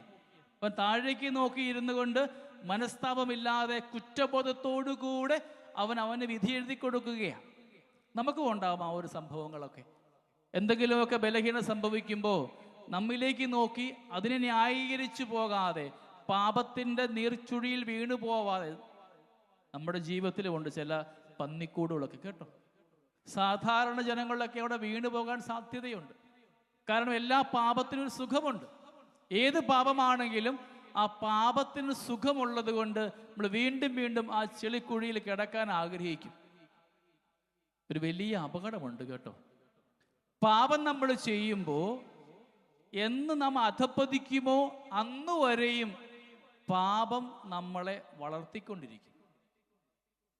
പാപത്തിൻ്റെ പടുകുഴിയിൽ നാം വീഴുന്നത് വരെയും പാപം നമ്മളെ ഇങ്ങനെ വളർത്തിക്കൊണ്ടിരിക്കും. കുഴപ്പമൊന്നും ഉണ്ടായില്ല ഞാൻ ചെയ്തിട്ട്, ഞാൻ പണ്ടും ചെയ്തതാണല്ലോ. അങ്ങനെ വൺ ആഫ്റ്റർ അനദർ പിന്നാലെ ആ പാപം ചെയ്യുമ്പോൾ നമ്മളെ ഇങ്ങനെ വളർത്തുക. പിടിക്കപ്പെടുന്നില്ല, സന്തോഷമുണ്ടാകുന്നു, സുഖമുണ്ടാകുന്നു, കുഴപ്പങ്ങളൊന്നും ഉണ്ടാവാതെ ഇങ്ങനെ വളർത്തിയിട്ട് അവസാനം ഒരു പിടി വിടും. അത് വലിയ പതനത്തിലേക്കുള്ള വീഴ്ചയാവും. പാപം നമ്മളെ വളർത്തുന്നത് ഓർമ്മയുണ്ടാവുക. അത് അധപ്പതിക്കുന്ന അന്നുവരെയും നമ്മൾ വളർന്നുകൊണ്ട് തന്നെ ഇരിക്കും. അധപ്പതനമാണെങ്കിൽ വീണ്ടും കയറാനുള്ള ബുദ്ധിമുട്ടുമുണ്ടാകും.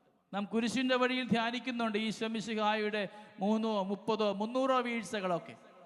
ഒരു ചോദ്യം, എന്തുകൊണ്ടാണ് ഈശോ മിശിഹ 2ാം പ്രാവശ്യവും വീഴുവാൻ കാരണമായത്? പാപത്തിൻ്റെ ഭാരം, ആ ഉത്തരം വേണ്ട. കുരിശിൻ്റെ ഭാരം, ആ ഉത്തരവൊന്നും വേണ്ട. സാധാരണ ചിന്തിച്ചാൽ മതി. എന്തുകൊണ്ട് ഈശോ മിശിഹായ്ക്ക് 2ാം പ്രാവശ്യവും 3ാം പ്രാവശ്യവും ഒക്കെ വീഴാൻ പറ്റി?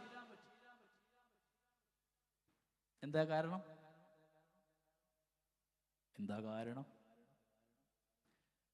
1ാം പ്രാവശ്യം വീണ ഈശോ അവിടെ നിന്ന് പിടഞ്ഞെഴുന്നേറ്റത് കൊണ്ടാണ് 2ാം പ്രാവശ്യം വീഴാൻ പറ്റിയത്.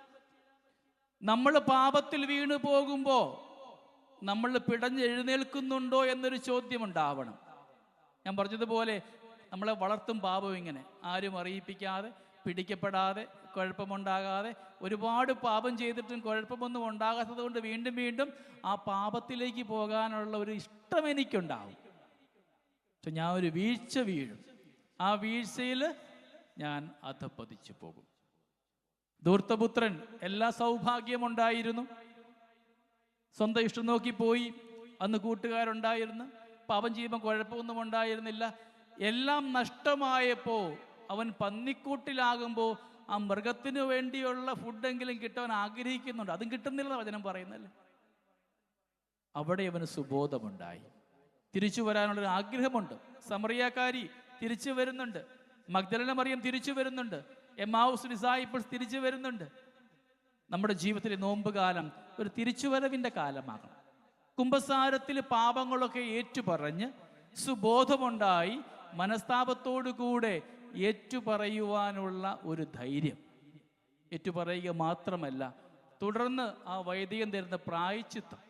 നല്ലൊരു ഡോക്ടറായിട്ട് എന്ത് മെഡിസിൻ നിങ്ങൾക്ക് ആവശ്യമാണ് ഈ പാപമേഖലയിൽ നിന്നും മാറിപ്പോകുവാൻ, സ്വീകരിക്കണം. ഏറ്റവും ആദ്യം പറയേണ്ടത്, കർത്താവേ, പാപിയായ എന്നിൽ കനിയണമേ. പിതാവേ, പാപിയായ എന്നിൽ കനിയണമേ. കുമ്പസാരിച്ചിട്ട് ഓർമ്മയുണ്ടെങ്കിൽ ഇത്ര നാളുകളായി. പിന്നെ നമ്മുടെ സാധാരണ പാപങ്ങളൊക്കെ ആത്മാർത്ഥതയോടുകൂടെ എഴുതിക്കൊണ്ടുപോയി അനുഗ്രഹമാകുവാനായിട്ട് അവസാനം ഒരു ആശീർവാദം തരും. ഞാൻ ചോദിക്കുന്നില്ല, 2 പ്രാർത്ഥനയുണ്ട്, അറിയാമല്ലേ? കുമ്പസാരത്തിന് മുമ്പുള്ള ജപവും മനസ്താപ പ്രകടനം തുടങ്ങിയ കൂട്ടത്തിൽ പാടാൻ കാണും. ഒറ്റയ്ക്ക് എത്ര പേര് പാടും? ചോദിക്കുന്നില്ല. Ask your conscience. നമ്മുടെ മനസാക്ഷിയോട് ചില പ്രാർത്ഥനകളൊക്കെ ഒരുങ്ങി തന്നെ പ്രാർത്ഥിക്കണം. കുമ്പസാരത്തിന് മുമ്പുള്ള ജപം പ്രാർത്ഥിച്ചുകൊണ്ട് പള്ളിയിൽ പോകണം. എൻ്റെ പിഴ, എൻ്റെ പിഴ, എൻ്റെ വലിയ പിഴ, മിയാ കുൽപ്പ, മിയാ കുൽപ്പ, മിയാ മാക്സിമാ കുൽപ്പ. അനുദപിക്കുന്ന മനോഭാവത്തോടു കൂടി ആവണം നാളെ നമുക്ക് ഈശോയുടെ സന്നിധിയിലേക്ക് പോകണം. കരുണയുടെ കൂടാരം നമ്മളെ നോക്കിയിരിപ്പുണ്ട്. ആ കരുണയുടെ കൂടാരത്തിലെ കാരുണ്യവാനായ ഈശോ നിങ്ങളുടെ പാപങ്ങളൊക്കെ ഏറ്റുവാങ്ങിക്കൊണ്ടാണ് കാൽവരിയുടെ വിരിമാറിൽ സ്വയം ബലിയാഗമായി മാറിയത്. അതിൻ്റെ തിരിച്ചോരയുടെ ക്ഷാളനമാവണം നമ്മുടെ ജീവിതത്തിലെ ശുദ്ധീകരിക്കപ്പെടേണ്ട കാര്യങ്ങൾ. ഒരു കാര്യം കൂടെ ഒന്ന് ഓർമ്മിപ്പിക്കാൻ മനസ്സിങ്ങനെ പ്രേരിപ്പിക്കുക. സ്തുതിച്ചപ്പോൾ തോന്നിയൊരു കാര്യമാണ്. എൻ്റെ മനസ്സ് പറയുന്നു, ഈ ആൾക്കൂട്ടത്തിൽ 5-6 പേര് ഇന്ന് വരെയും കുമ്പസാരത്തിൽ വെളിപ്പെടുത്താത്ത ഏതൊക്കെയോ പാപങ്ങളുമായിട്ട് ജീവിക്കും. കുമ്പസാരിക്കുന്നൊക്കെയുണ്ട് ഉറപ്പായിട്ടും. ഏതോ പാപങ്ങളൊക്കെ ഇന്ന് വരെയും ഒരിക്കൽ പോലും കുമ്പസാരത്തിൽ വെളിപ്പെടുത്തിയിട്ടില്ല. ആത്മാവ് പ്രേരിപ്പിക്കുന്നെങ്കിൽ നാളെ നിങ്ങളത് ഏറ്റുപറയുക. 5-6 പേരുടെ മനസ്സിൽ ഒരു ഏക്കത്തേക്കമുണ്ട്. അത് പറഞ്ഞാൽ കുഴപ്പമാവുക. എന്ത് വിചാരിക്കും? നോ. ദൈവം നിങ്ങളുടെ ജീവിതത്തിലേക്ക് അഭിഷേകമായി ഇറങ്ങി വരാൻ ആഗ്രഹിക്കുമ്പോൾ അതിന് തടസ്സമാകുന്നതാണ് നമ്മുടെ ചെറുതും വലുതുമായ പാപങ്ങൾ. എത്ര വലുതാണെങ്കിലും എത്ര ചെറുതാണെങ്കിലും ഒരു കുമ്പസാരം കൊണ്ട് ശുദ്ധീകരിക്കാൻ പറ്റിയ പാപങ്ങളെ നമുക്ക് ചെയ്യാൻ പറ്റുകയുള്ളൂ. എല്ലാ പാപത്തിനും ഈശോയുടെ സന്നിധിയിൽ പൊറുതിയുണ്ട്. മനസ്സ് മടിക്കാതെ ആത്മാവ് പ്രേരിപ്പിക്കുന്നെങ്കിൽ നിർബന്ധമായിട്ടും നാളെ നന്നായിട്ട് എല്ലാ പാപങ്ങളും ഇന്നുവരെയും കുമ്പസാരത്തിൽ മറച്ചു വച്ച ചില പാപങ്ങളുണ്ടെങ്കിൽ അതുകൂടെ ഒന്ന്. പിന്നെ ചിലരുടെ വീട്ടിലെ വയറ്റിൽ കിടന്ന് കുഞ്ഞു മരിക്കും. അബോർഷൻ ചെയ്തതും സ്വാഭാവികമായിട്ടും ചേട്ടൻ പറയും, ഓ നീ പോയി കുമ്പസാരിച്ചാൽ പോരെ, നീയല്ല ചെയ്തത്. നീ മാത്രമല്ല, 2 പേരും, ആ ഭാര്യയും ഭർത്താവും അല്ലെ ആണും പെണ്ണും ഒന്നിച്ചു പോയി കുമ്പസാരിച്ച് ആ പാപത്തിൻ്റെ കറ മാറ്റണം. നമ്മുടെ തലയ്ക്ക് മീതെ ഒരു വാളായിട്ടൊരു മാലാഖ നിപ്പുണ്ട്. അത് വാളുമാകാം, അനുഗ്രഹവുമാകാം. ഞെട്ടിപ്പിടിച്ച കരങ്ങൾ അനുഗ്രഹത്തിൻ്റെതാകാം, നമ്മുടെ തലയ്ക്ക് മീതെയുള്ള വാളുമാവാം.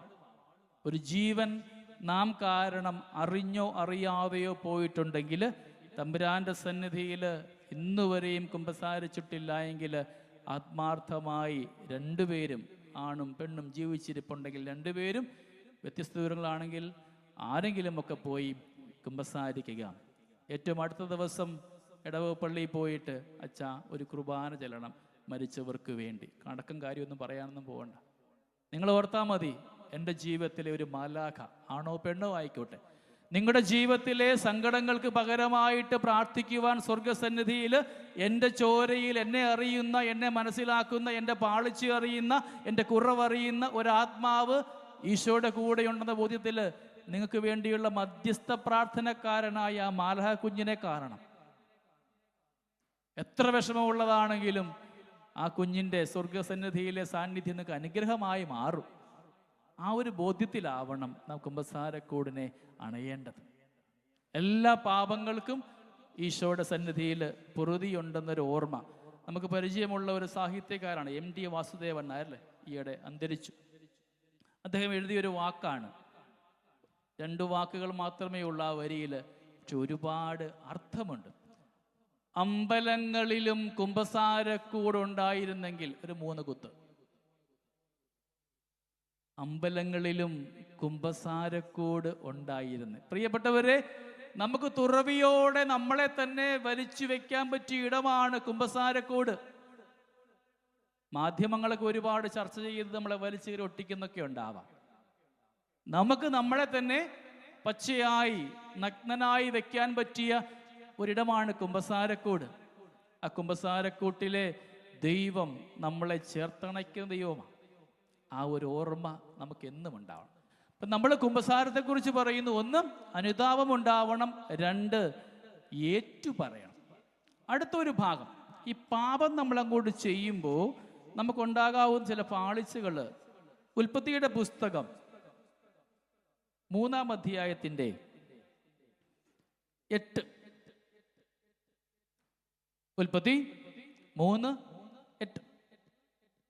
പഴമാസ്വാദ്യവും കണ്ണിന് കൗതുകകരവും അറിവേകാൻ കഴിയുന്നതും അഭികാമ്യവുമാണ്, അതുകൊണ്ട് അവൾ ഭക്ഷിച്ചു.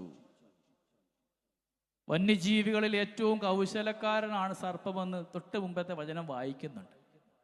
സർപ്പം വരുന്നു, ആദ്യ മാതാപിതാക്കൾക്ക് പ്രലോഭനമുണ്ടാകുന്നു.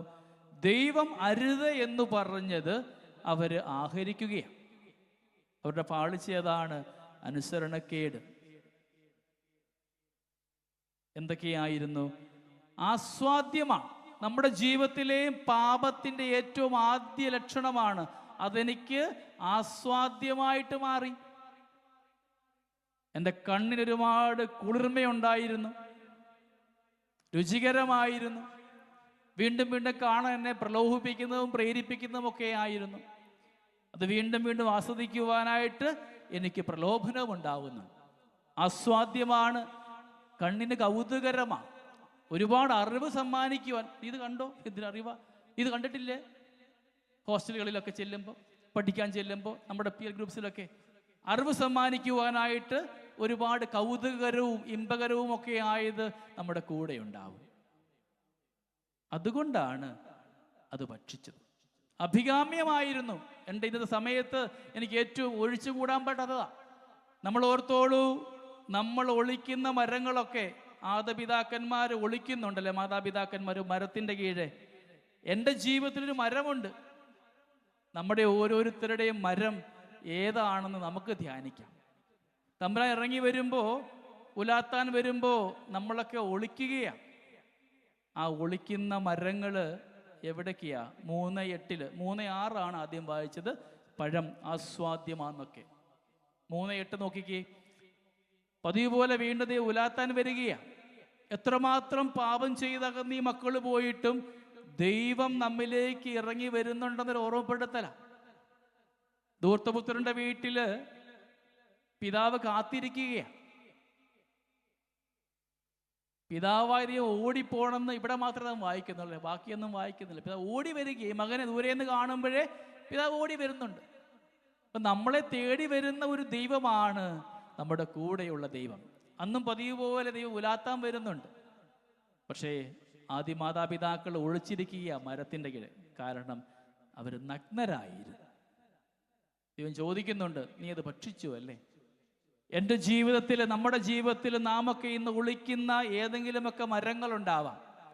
ആ മരങ്ങളെ ധ്യാനിച്ചുകൊണ്ടാവണം നാളെ വിശുദ്ധ കുമ്പസാരത്തിന് നമ്മൾ അണയേണ്ടത്. അപ്പോൾ ഒന്നാമത്തെ ഒരു ദോഷമാണ്, പാപം ചെയ്യുന്നവൻ പാപത്തിന് അടിമയാണ്. നമ്മൾ ആരും അത് ഏക്കത്തില്ല കേട്ടോ. നമ്മുടെ കുഴപ്പമാണ്. നമുക്കറിയാം പാപം ചെയ്യുന്നവൻ പാപത്തിൻ്റെ അടിമയാണ്.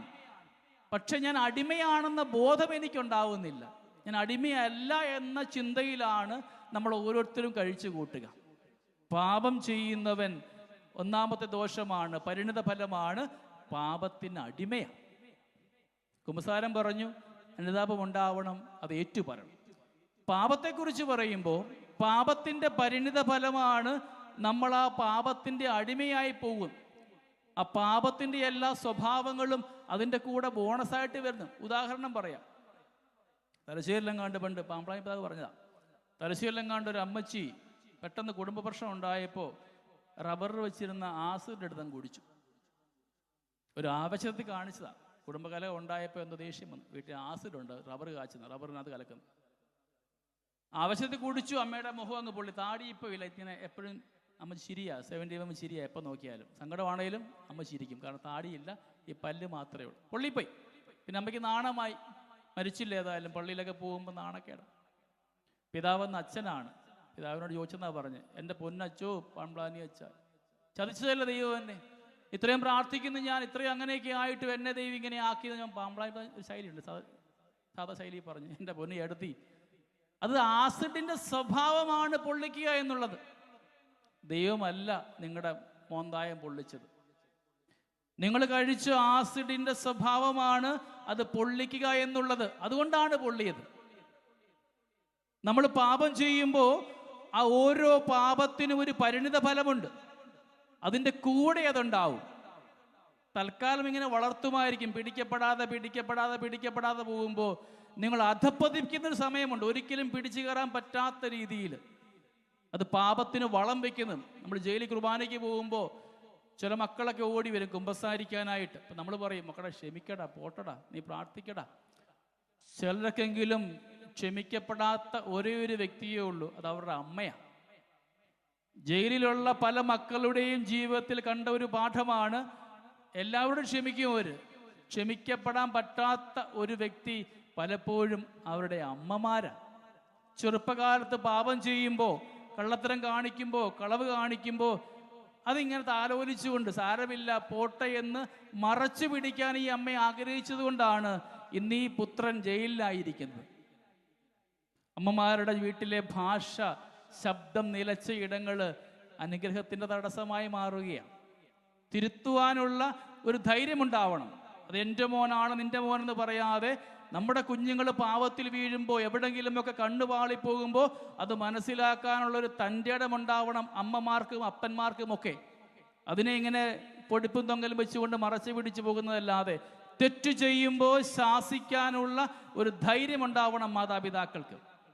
ഒന്നല്ലേ ഉള്ളൂ, ഒന്നരയല്ലേ ഉള്ളത് നമ്മൾ ശാസിക്കാതെ പോകും, പേടിച്ചിട്ടാ.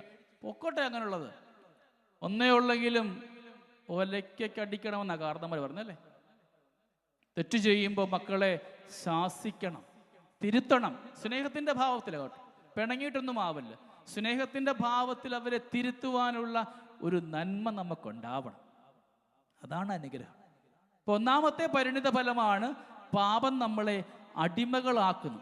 നശിക്കുന്നത് വരെ നമ്മളെ എങ്ങനെ വളർത്തുകയും ചെയ്യും. പ്രഭാഷകന്റെ പുസ്തകം 21:10. പ്രഭാഷകൻ 21:10. പാപിയുടെ പാത കല്ലുപാകി മിനുസപ്പെടുത്തിയിരിക്കുന്നു, പക്ഷേ എത്തിച്ചേരുന്നത് പാതാളത്തിലേക്കാണ്. നമ്മൾ പാപം ചെയ്യുമ്പോൾ ഒരു കുഴപ്പവുമില്ല, സുരക്ഷിതമായിട്ട് നാം പോകും, ഒരു അപകടമില്ല, ആരും അറിയുന്നില്ല, ഏറ്റവും നന്മയിൽ ഇങ്ങനെ പൊക്കോണ്ടിരിക്കുകയാണ്. അതുകൊണ്ട് വീണ്ടും വീണ്ടും ആ പാപത്തിൽ പോകാൻ തോന്നും. പ്രഭാഷകൻ പഠിപ്പിക്കുകയാണ്, നിന്റെ പാത എത്രമാത്രം മിനുസപ്പെട്ടതാണെങ്കിലും നീ പാപത്തിലാണെങ്കിൽ നീ എത്തിച്ചേരുക ഏറ്റവും വലിയ പാതാളത്തിലേക്കായിരിക്കും. അനുദിന ജീവിതത്തിൽ നാം സുരക്ഷിതമായിട്ട് പാപം ചെയ്തിട്ടും കടന്നു പോകുന്നുണ്ടെങ്കിൽ ഓർത്തുകൊള്ളുക, ഇതൊരു മുന്നറിയിപ്പാണ്. നിന്റെ യാത്ര എത്തിച്ചേരുക ചിലപ്പോൾ എവിടെങ്കിലുമൊക്കെ മോശമായ ഇടങ്ങളാകും. എല്ലാം സുന്ദരമാണെന്നും സുഖമാണെന്നും നീ കരുതരുത്. രണ്ടാമത്തേത്, പാപം ചെയ്യുന്ന വ്യക്തി ദൈവത്തിൽ നിന്നും അകലുകയാണ്. ഉൽപ്പത്തി വീണ്ടും നമുക്ക് കാണുന്ന 3:8 തന്നെ. ദൈവത്തോട് കൂടെ ആകേണ്ടവനായിരുന്നു ആദവും ഹവ്വായും മാതാപിതാക്കള്. ഇന്നലെ വരെയും അങ്ങനെ ആയിരുന്നു താനും. ഇന്നവർ മാറിപ്പോവുകയാണ്. ദൈവത്തിൻ്റെ മുഖം ദർശിക്കുവാൻ ഭയമായി അവർ തന്നെ മാറ്റിക്കൊണ്ടു പോവുകയാണ്. പാപം ചെയ്യുന്ന വ്യക്തി ദൈവത്തിൽ നിന്നും അകന്നു പോകുന്ന ഒരു സ്വഭാവമുണ്ടാവും. നമ്മുടെ ജീവിതത്തിൽ എവിടെങ്കിലുമൊക്കെ നാം ദൈവത്തിൽ നിന്ന് മാറിയിട്ടുണ്ടെങ്കിൽ അതിൻ്റെ കാരണം നാമൊക്കെ പാപം ചെയ്തു എന്നതുകൊണ്ട് തന്നെയാണ്. എൻ്റെ മരം ചിലപ്പോൾ ഒരു മൊബൈൽ ഫോൺ ആവാം, ഞാൻ ഒളിക്കുന്ന മരം എൻ്റെ TV ആവാം, സൗഹൃദങ്ങളാവാം, ജീവിത ബന്ധങ്ങളാവാം, ചില ആകുലതകളാവാം, ചില ആസക്തിയാവാം. നമുക്ക് ധ്യാനിക്കാം, എവിടെയാണ് ഞാൻ ഒളിക്കുന്നത്? എൻ്റെ ജീവിതത്തിലെ ആദ്യ മാതാപിതാക്കളെ പോലെയുള്ള മരം എവിടെയാണെന്ന് നമുക്ക് നോക്കാം. ഉൽപ്പത്തിയുടെ പുസ്തകം 2:23 ഒന്ന് എടുത്തു വെച്ചേര്. ഉൽപ്പത്തി 2:23. മൂന്നാമത്തെ കുഴപ്പമാണ്, പാപം ചെയ്യുന്ന വ്യക്തിയുടെ ജീവിതത്തിൽ പരിഭവങ്ങളും കലഹങ്ങളും ഒക്കെ ഉണ്ടാവും. ആകത്തോട് ചോദിച്ചു, നീ ഭക്ഷണം അത് കഴിച്ചോ? ഉത്തരം എന്താ പറഞ്ഞത്? ന്യായീകരണോ? നീ എനിക്ക് തന്ന സ്ത്രീയാണ് അതെന്നെ പ്രലോഭിപ്പിച്ചത്, ഞാനത് കണ്ട് കഴിച്ചു. സ്ത്രീ എന്താ പറഞ്ഞത്? സർപ്പം എന്നെ പ്രലോഭിപ്പിച്ച് ഞാൻ കഴിച്ചു. അപ്പൊ പാപം ചെയ്യുന്ന വ്യക്തി പരസ്പരം ആരോപണങ്ങൾ തുടങ്ങും, കലഹിക്കും. 2:23 പറയുന്നുണ്ട് ആദ്യം. ഇതവൾ ശരിക്കും ആരായിരുന്നു? ഇന്ന് കുറ്റം പറയുന്ന ആദ്യം പറയുന്നുണ്ട്, ഇവളെൻ്റെ അസ്ഥിയുടെ അസ്ഥിയും മാംസത്തിൻ്റെ മാംസവുമാണ്. എത്ര ആനന്ദമായെന്ന്! ഹൗവ വണ്ടർ! എത്ര മനോഹരമായിട്ടാണ് അവൻ പറയുക. കൂട്ടുകിട്ടിയ സ്ത്രീ, അനുഗ്രഹിക്കപ്പെട്ടവൾ, എൻ്റെ ജീവന്റെ ഭാഗം, എൻ്റെ അസ്ഥിയുടെ അസ്ഥി, എനിക്കുള്ള തുണ. അത്രയും മനോഹരമായിട്ട് ആദ്യം പറഞ്ഞ ആദം ഇന്ന് പറയുകയാണ്, നീ തന്ന സ്ത്രീ അവൾ എന്നെ ചതിക്കുന്നു. പാപം ചെയ്യുമ്പോൾ അതിൻ്റെ പരിണിത ഫലങ്ങൾ, ഒന്ന്, നാം അതിൻ്റെ അടിമയായിട്ട് മാറും. നാം ഒരിക്കലും അറിയുകയുമില്ല, നാശമുണ്ടാകുന്നത് വരെ. രണ്ടാമത് പറയുന്നത്, നമ്മൾ ദൈവത്തിൽ നിന്ന് അകന്നു പോവുകയാണ്. നമ്മൾ പതുക്കെ മാറി മാറി മാറി ഒരുപാട് അകലും തോറും നമ്മുടെ ജീവിതത്തിൽ സങ്കടങ്ങൾ കൂടും. 3, നമ്മൾ ബന്ധത്തിൽ വിള്ളലുണ്ടാകുന്നു. അവിടെ പരിഭവവും പരാതിയും ഒക്കെ പറയുകയാണ്. അതുകൊണ്ട് നാളത്തെ കുമ്പസാരം നല്ല സമയമെടുത്ത് കുമ്പസാരിക്കേണ്ട ഇടമാവട്ടെ. വേറൊരു കൂട്ടർ പറയാറുണ്ട്, ഇതെന്നാ കുമ്പസാരിക്കാനാ, വീണ്ടും ഞാൻ ചെയ്യാൻ പോണത് ഇത് തന്നെയല്ലേ, എത്ര കുമ്പസാരിച്ചാലും ഞാൻ ചെയ്യാൻ പോണത് ഇത് തന്നെയാണെന്ന് ബോധ്യമുണ്ടാവും. അപ്രകാരം നമ്മളോട് പറയാനുള്ളത്, പ്രാർത്ഥിക്കേണ്ടത് പാപം മോചിക്കാൻ മാത്രമല്ല, എൻ്റെ ഈശോയെ ഞാൻ പാപം മോചിച്ച് മുമ്പോട്ട് പോകുമ്പോൾ ആ കൃപാവരത്തിൽ ജീവിക്കുവാനുള്ള ഒരു കൃപ കൂടെ തരണമെന്ന് പ്രാർത്ഥിക്കണം. പാപമില്ലാത്ത ഒരു ജീവിതം എനിക്കുണ്ടാവണമെന്ന് കൂടെ പ്രാർത്ഥിക്കുമ്പോഴാണ് അത് അനുഗ്രഹമായിട്ട് മാറുക. നമ്മുടെ ജീവിതത്തിലെ പാപമേഖല എഫേഷ്യൻസ് 4:22, എഫേസൂസ് 4:22, നിങ്ങളുടെ പഴയ ജീവിത രീതിയിൽ നിന്നും രൂപം കൊണ്ട വഞ്ചന നിറഞ്ഞ ആസക്തികളാൽ കലുഷിതമായ പഴയ മനുഷ്യനെ ദൂരെ എറിയുവിൻ. കുമ്പസാരം എന്ന് പറയുന്നത് നമ്മുടെ ജീവിതത്തിലെ ആ പഴയ മനുഷ്യനെ ദൂരെ എറിയലായി മാറണം. വിശുദ്ധ അഗസ്തീനോസ് അമ്മച്ചിയുടെ പ്രാർത്ഥനയാണ് മഹാപാപിയായ തോന്നിവാസിയായ അഗസ്തീനോസിനെ അൾത്താരയിലേക്ക് എടുപ്പിക്കുവാൻ കാരണമായി. നമുക്കെടുക്കാം റോമായുടെ ലേഖനം 13:11 മുതൽ. റോമാക്കാരുടെ ലേഖനം 13-ാം അധ്യായത്തിൻ്റെ 11 മുതലുള്ള തിരുവചന ഭാഗം. അഗസ്തീനോസ് പാപിയായിരുന്നു, വീട്ടിലെല്ലാവിധ സൗകര്യങ്ങളുണ്ട്, പണ്ഡിതനാണ്. ഒരിക്കൽ അവൻ സ്വരം കേൾക്കുകയാണ്, എടുത്തു വായിക്കുക. അവൻ നോക്കിയപ്പോൾ ഒന്നും വായിക്കാനില്ല, എല്ലാം ഞാൻ വായിച്ച പുസ്തകങ്ങളാണ്. കിടന്നുറങ്ങി. വീണ്ടും പറയുന്നുണ്ട്, എടുത്തു വായിക്കുക. നോക്കിയിട്ടൊന്നും മനസ്സിലാകുന്നില്ല. അപ്പോഴാണ് കണ്ടത് അമ്മച്ചി വായിച്ചിട്ട് വെച്ച ഒരു വചനഭാഗം, പുസ്തകം. എടുത്തു തുറന്നു കിട്ടിയതാണ് റോമായുടെ ലേഖനത്തിൻ്റെ 13-ാം അധ്യായത്തിൻ്റെ 11 മുതലുള്ള തിരുവചന ഭാഗം. ഇതെല്ലാം ചെയ്യുന്നത് കാലത്തിൻ്റെ പ്രത്യേകത അറിഞ്ഞുകൊണ്ട് വേണം. നിദ്ര വിട്ട് ഉണരേണ്ട സമയമാണല്ലോ ഇത്. എന്തെന്നാൽ ഇപ്പോൾ രക്ഷ നമ്മൾ ആരും പ്രതീക്ഷിച്ചതിനേക്കാൾ കൂടുതൽ അടുത്തെത്തിയിരിക്കുന്നു. രാത്രി കഴിയാറായി, പകൽ സമീപിച്ചിരിക്കുന്നു. ആകയാൽ നമുക്ക് അന്ധകാരത്തിൻ്റെ പ്രവൃത്തികൾ പരിത്യജിച്ച് പ്രകാശത്തിൻ്റെ ആയുധങ്ങൾ ധരിക്കാം. പകലിന് യോജിച്ച വിധം നമുക്ക് പെരുമാറാം. സുഖലോലുപതയിലോ മദ്യലഹരിയിലോ അവിഹിത വേഴ്ചയിലോ വിഷയാസക്തിയിലോ കലഹങ്ങളിലോ അസൂയയിലോ വ്യാപരിക്കരുത്. പ്രത്യുത കർത്താവായ യേശു ക്രിസ്തുവിനെ ധരിക്കുവിൻ. ദുർമോഹങ്ങളിലേക്ക് നയിക്കത്തക്ക വിധം ശരീരത്തെപ്പറ്റി ചിന്തിക്കാതിരിക്കും. അഗസ്തീനോസ് അൾത്താറിൽ എടുക്കപ്പെട്ടതിൻ്റെ വചനഭാഗമാണിത്. നമ്മുടെ ജീവിതത്തിൽ എവിടെങ്കിലുമൊക്കെ ദുർമോഹമുണ്ടെങ്കിൽ ആ ദുർമോഹം ഗർഭം ധരിച്ചിട്ടാണ് പാപമായിട്ട് മാറുക. ജീവിത മേഖലയുടെ എല്ലാ കുറവുകളെയും നമുക്ക് ഈശോയോട് ചേർത്ത് വയ്ക്കാം. എഴുന്നേറ്റ് നിൽക്കാം. നമ്മൾ ധ്യാനിക്കേണ്ടത് എൻ്റെ ജീവിതത്തിലെ പാപമേഖലകളെക്കുറിച്ചാണ്.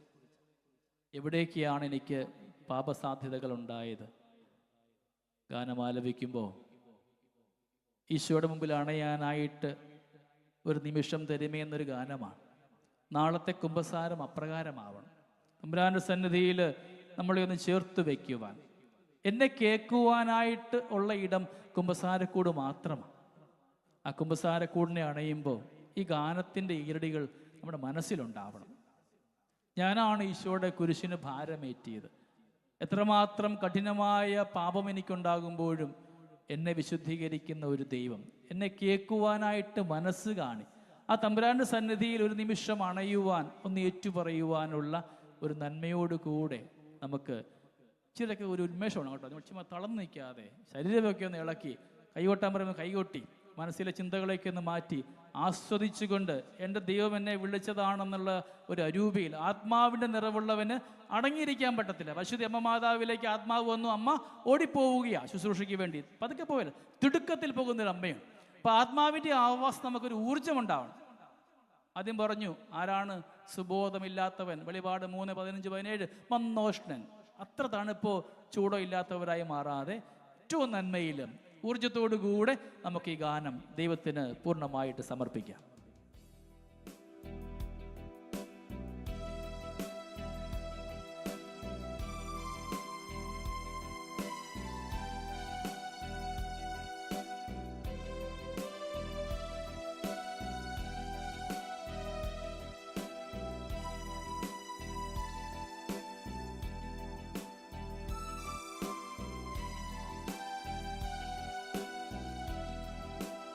ഒരു നിമിഷം എൻ യേശുവിൻ മുൻപിൽ ഒന്ന് മനസ്സു തുറന്നു പങ്കിടാൻ മോഹം. ഒരു നിമിഷം എൻ യേശുവിൻ മുൻപിൽ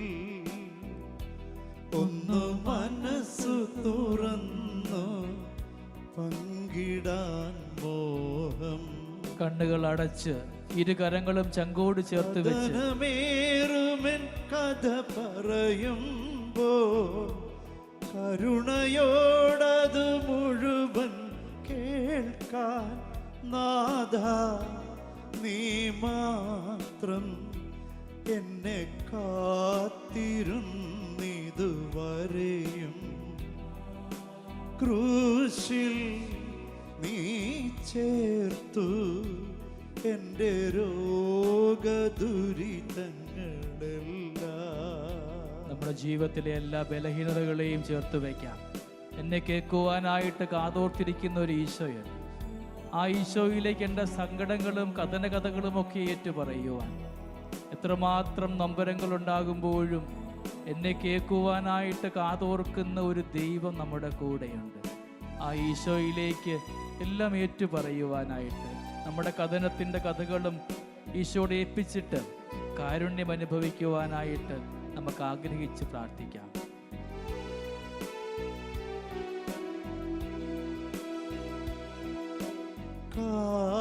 കാരിരുമ്പിൻ ആണിയേക്കാൾ കഠോരവേദനയേകി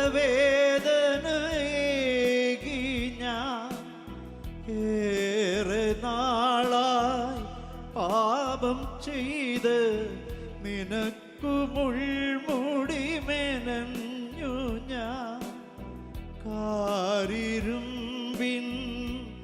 ആണിയേക്കാൾ കഠോരവേദനയേകി ഞാൻ ഏറെ നാളായി പാപം ചെയ്ത് നിനക്കു മുൾമുടി മെനഞ്ഞു ഞാൻ. ക്രൂശിത ക്ഷമിക്കൂ, മറന്നു പോകില്ല നിൻ സ്നേഹം ഞാൻ. മനസ്സു ഞാനങ്ങിലർപ്പിച്ചിടാം. ഒരു നിമിഷം എൻ യേശുവിൻ മുൻപിൽ ഒന്ന് മനസ്സു തുറന്നു പങ്കിടാൻ മോഹം. നാളെ കുമ്പസാരക്കൂട്ടില് നമ്മളെ കാത്തിരിക്കുന്ന ഒരു ഈശോയുണ്ട്. കാരിരുമ്പിൻ്റെ വേദനയുമായി നമ്മളൊക്കെ ഈ ആലയത്തിലായിരിക്കുമ്പോൾ, അത് ജീവിതത്തെക്കുറിച്ചാവാം, ജീവിത പങ്കാളിയെക്കുറിച്ചാവാം, മക്കളെക്കുറിച്ചാവാം. ഒരുപാട് നാം സ്നേഹിച്ചിട്ടും നമ്മുടെ സ്നേഹം തിരിച്ചറിയാതെ അധികാരികൾ, ജീവിത ബന്ധങ്ങൾ, കുടുംബാംഗങ്ങളൊക്കെ നമ്മളെ ഒറ്റപ്പെടുത്തിയിട്ടുണ്ടാകാം. ഏറ്റവും ആഴമായ വേദന അനുഭവിച്ച നിമിഷങ്ങളെയൊക്കെ എൻ്റെ തമ്പുരാൻ്റെ മുമ്പിലൊന്ന് ഏറ്റുപറയുവാൻ, ഈശോയെ നീ എന്നെ യോഗ്യനാക്കണമേ, തുറവിയോടുകൂടെ കുമ്പസാരിക്കുവാൻ, എൻ്റെ മനസ്സിൻ്റെ കോണിലുള്ള ഭാരങ്ങളെയൊക്കെ ക്ഷമിക്കുവാൻ സാധ്യമാകാത്ത ജീവിത ബന്ധങ്ങളുണ്ട്, ഒരിക്കലും പൊറുക്കുവാൻ സാധ്യമാകാത്ത മുറിവുകളുണ്ട്, തെറ്റായ ബോധ്യങ്ങളുണ്ട്, ഞാൻ ഒളിക്ക് ചില മരങ്ങളൊക്കെയുണ്ട്. ഒരുപാട് പാപത്തിൽ വീണുപോയിട്ടും ഇന്നുവരെയും കുമ്പസാരത്തെ വെളിപ്പെടുത്താത്ത എൻ്റെ പാപങ്ങളുമുണ്ട്. ഈശോയെ നിന്റെ കരുണയുടെ കരങ്ങൾ എൻ്റെ മേലെ വർഷിക്കണമേ എന്ന് നമുക്ക് ആഗ്രഹിച്ചു പാടാം.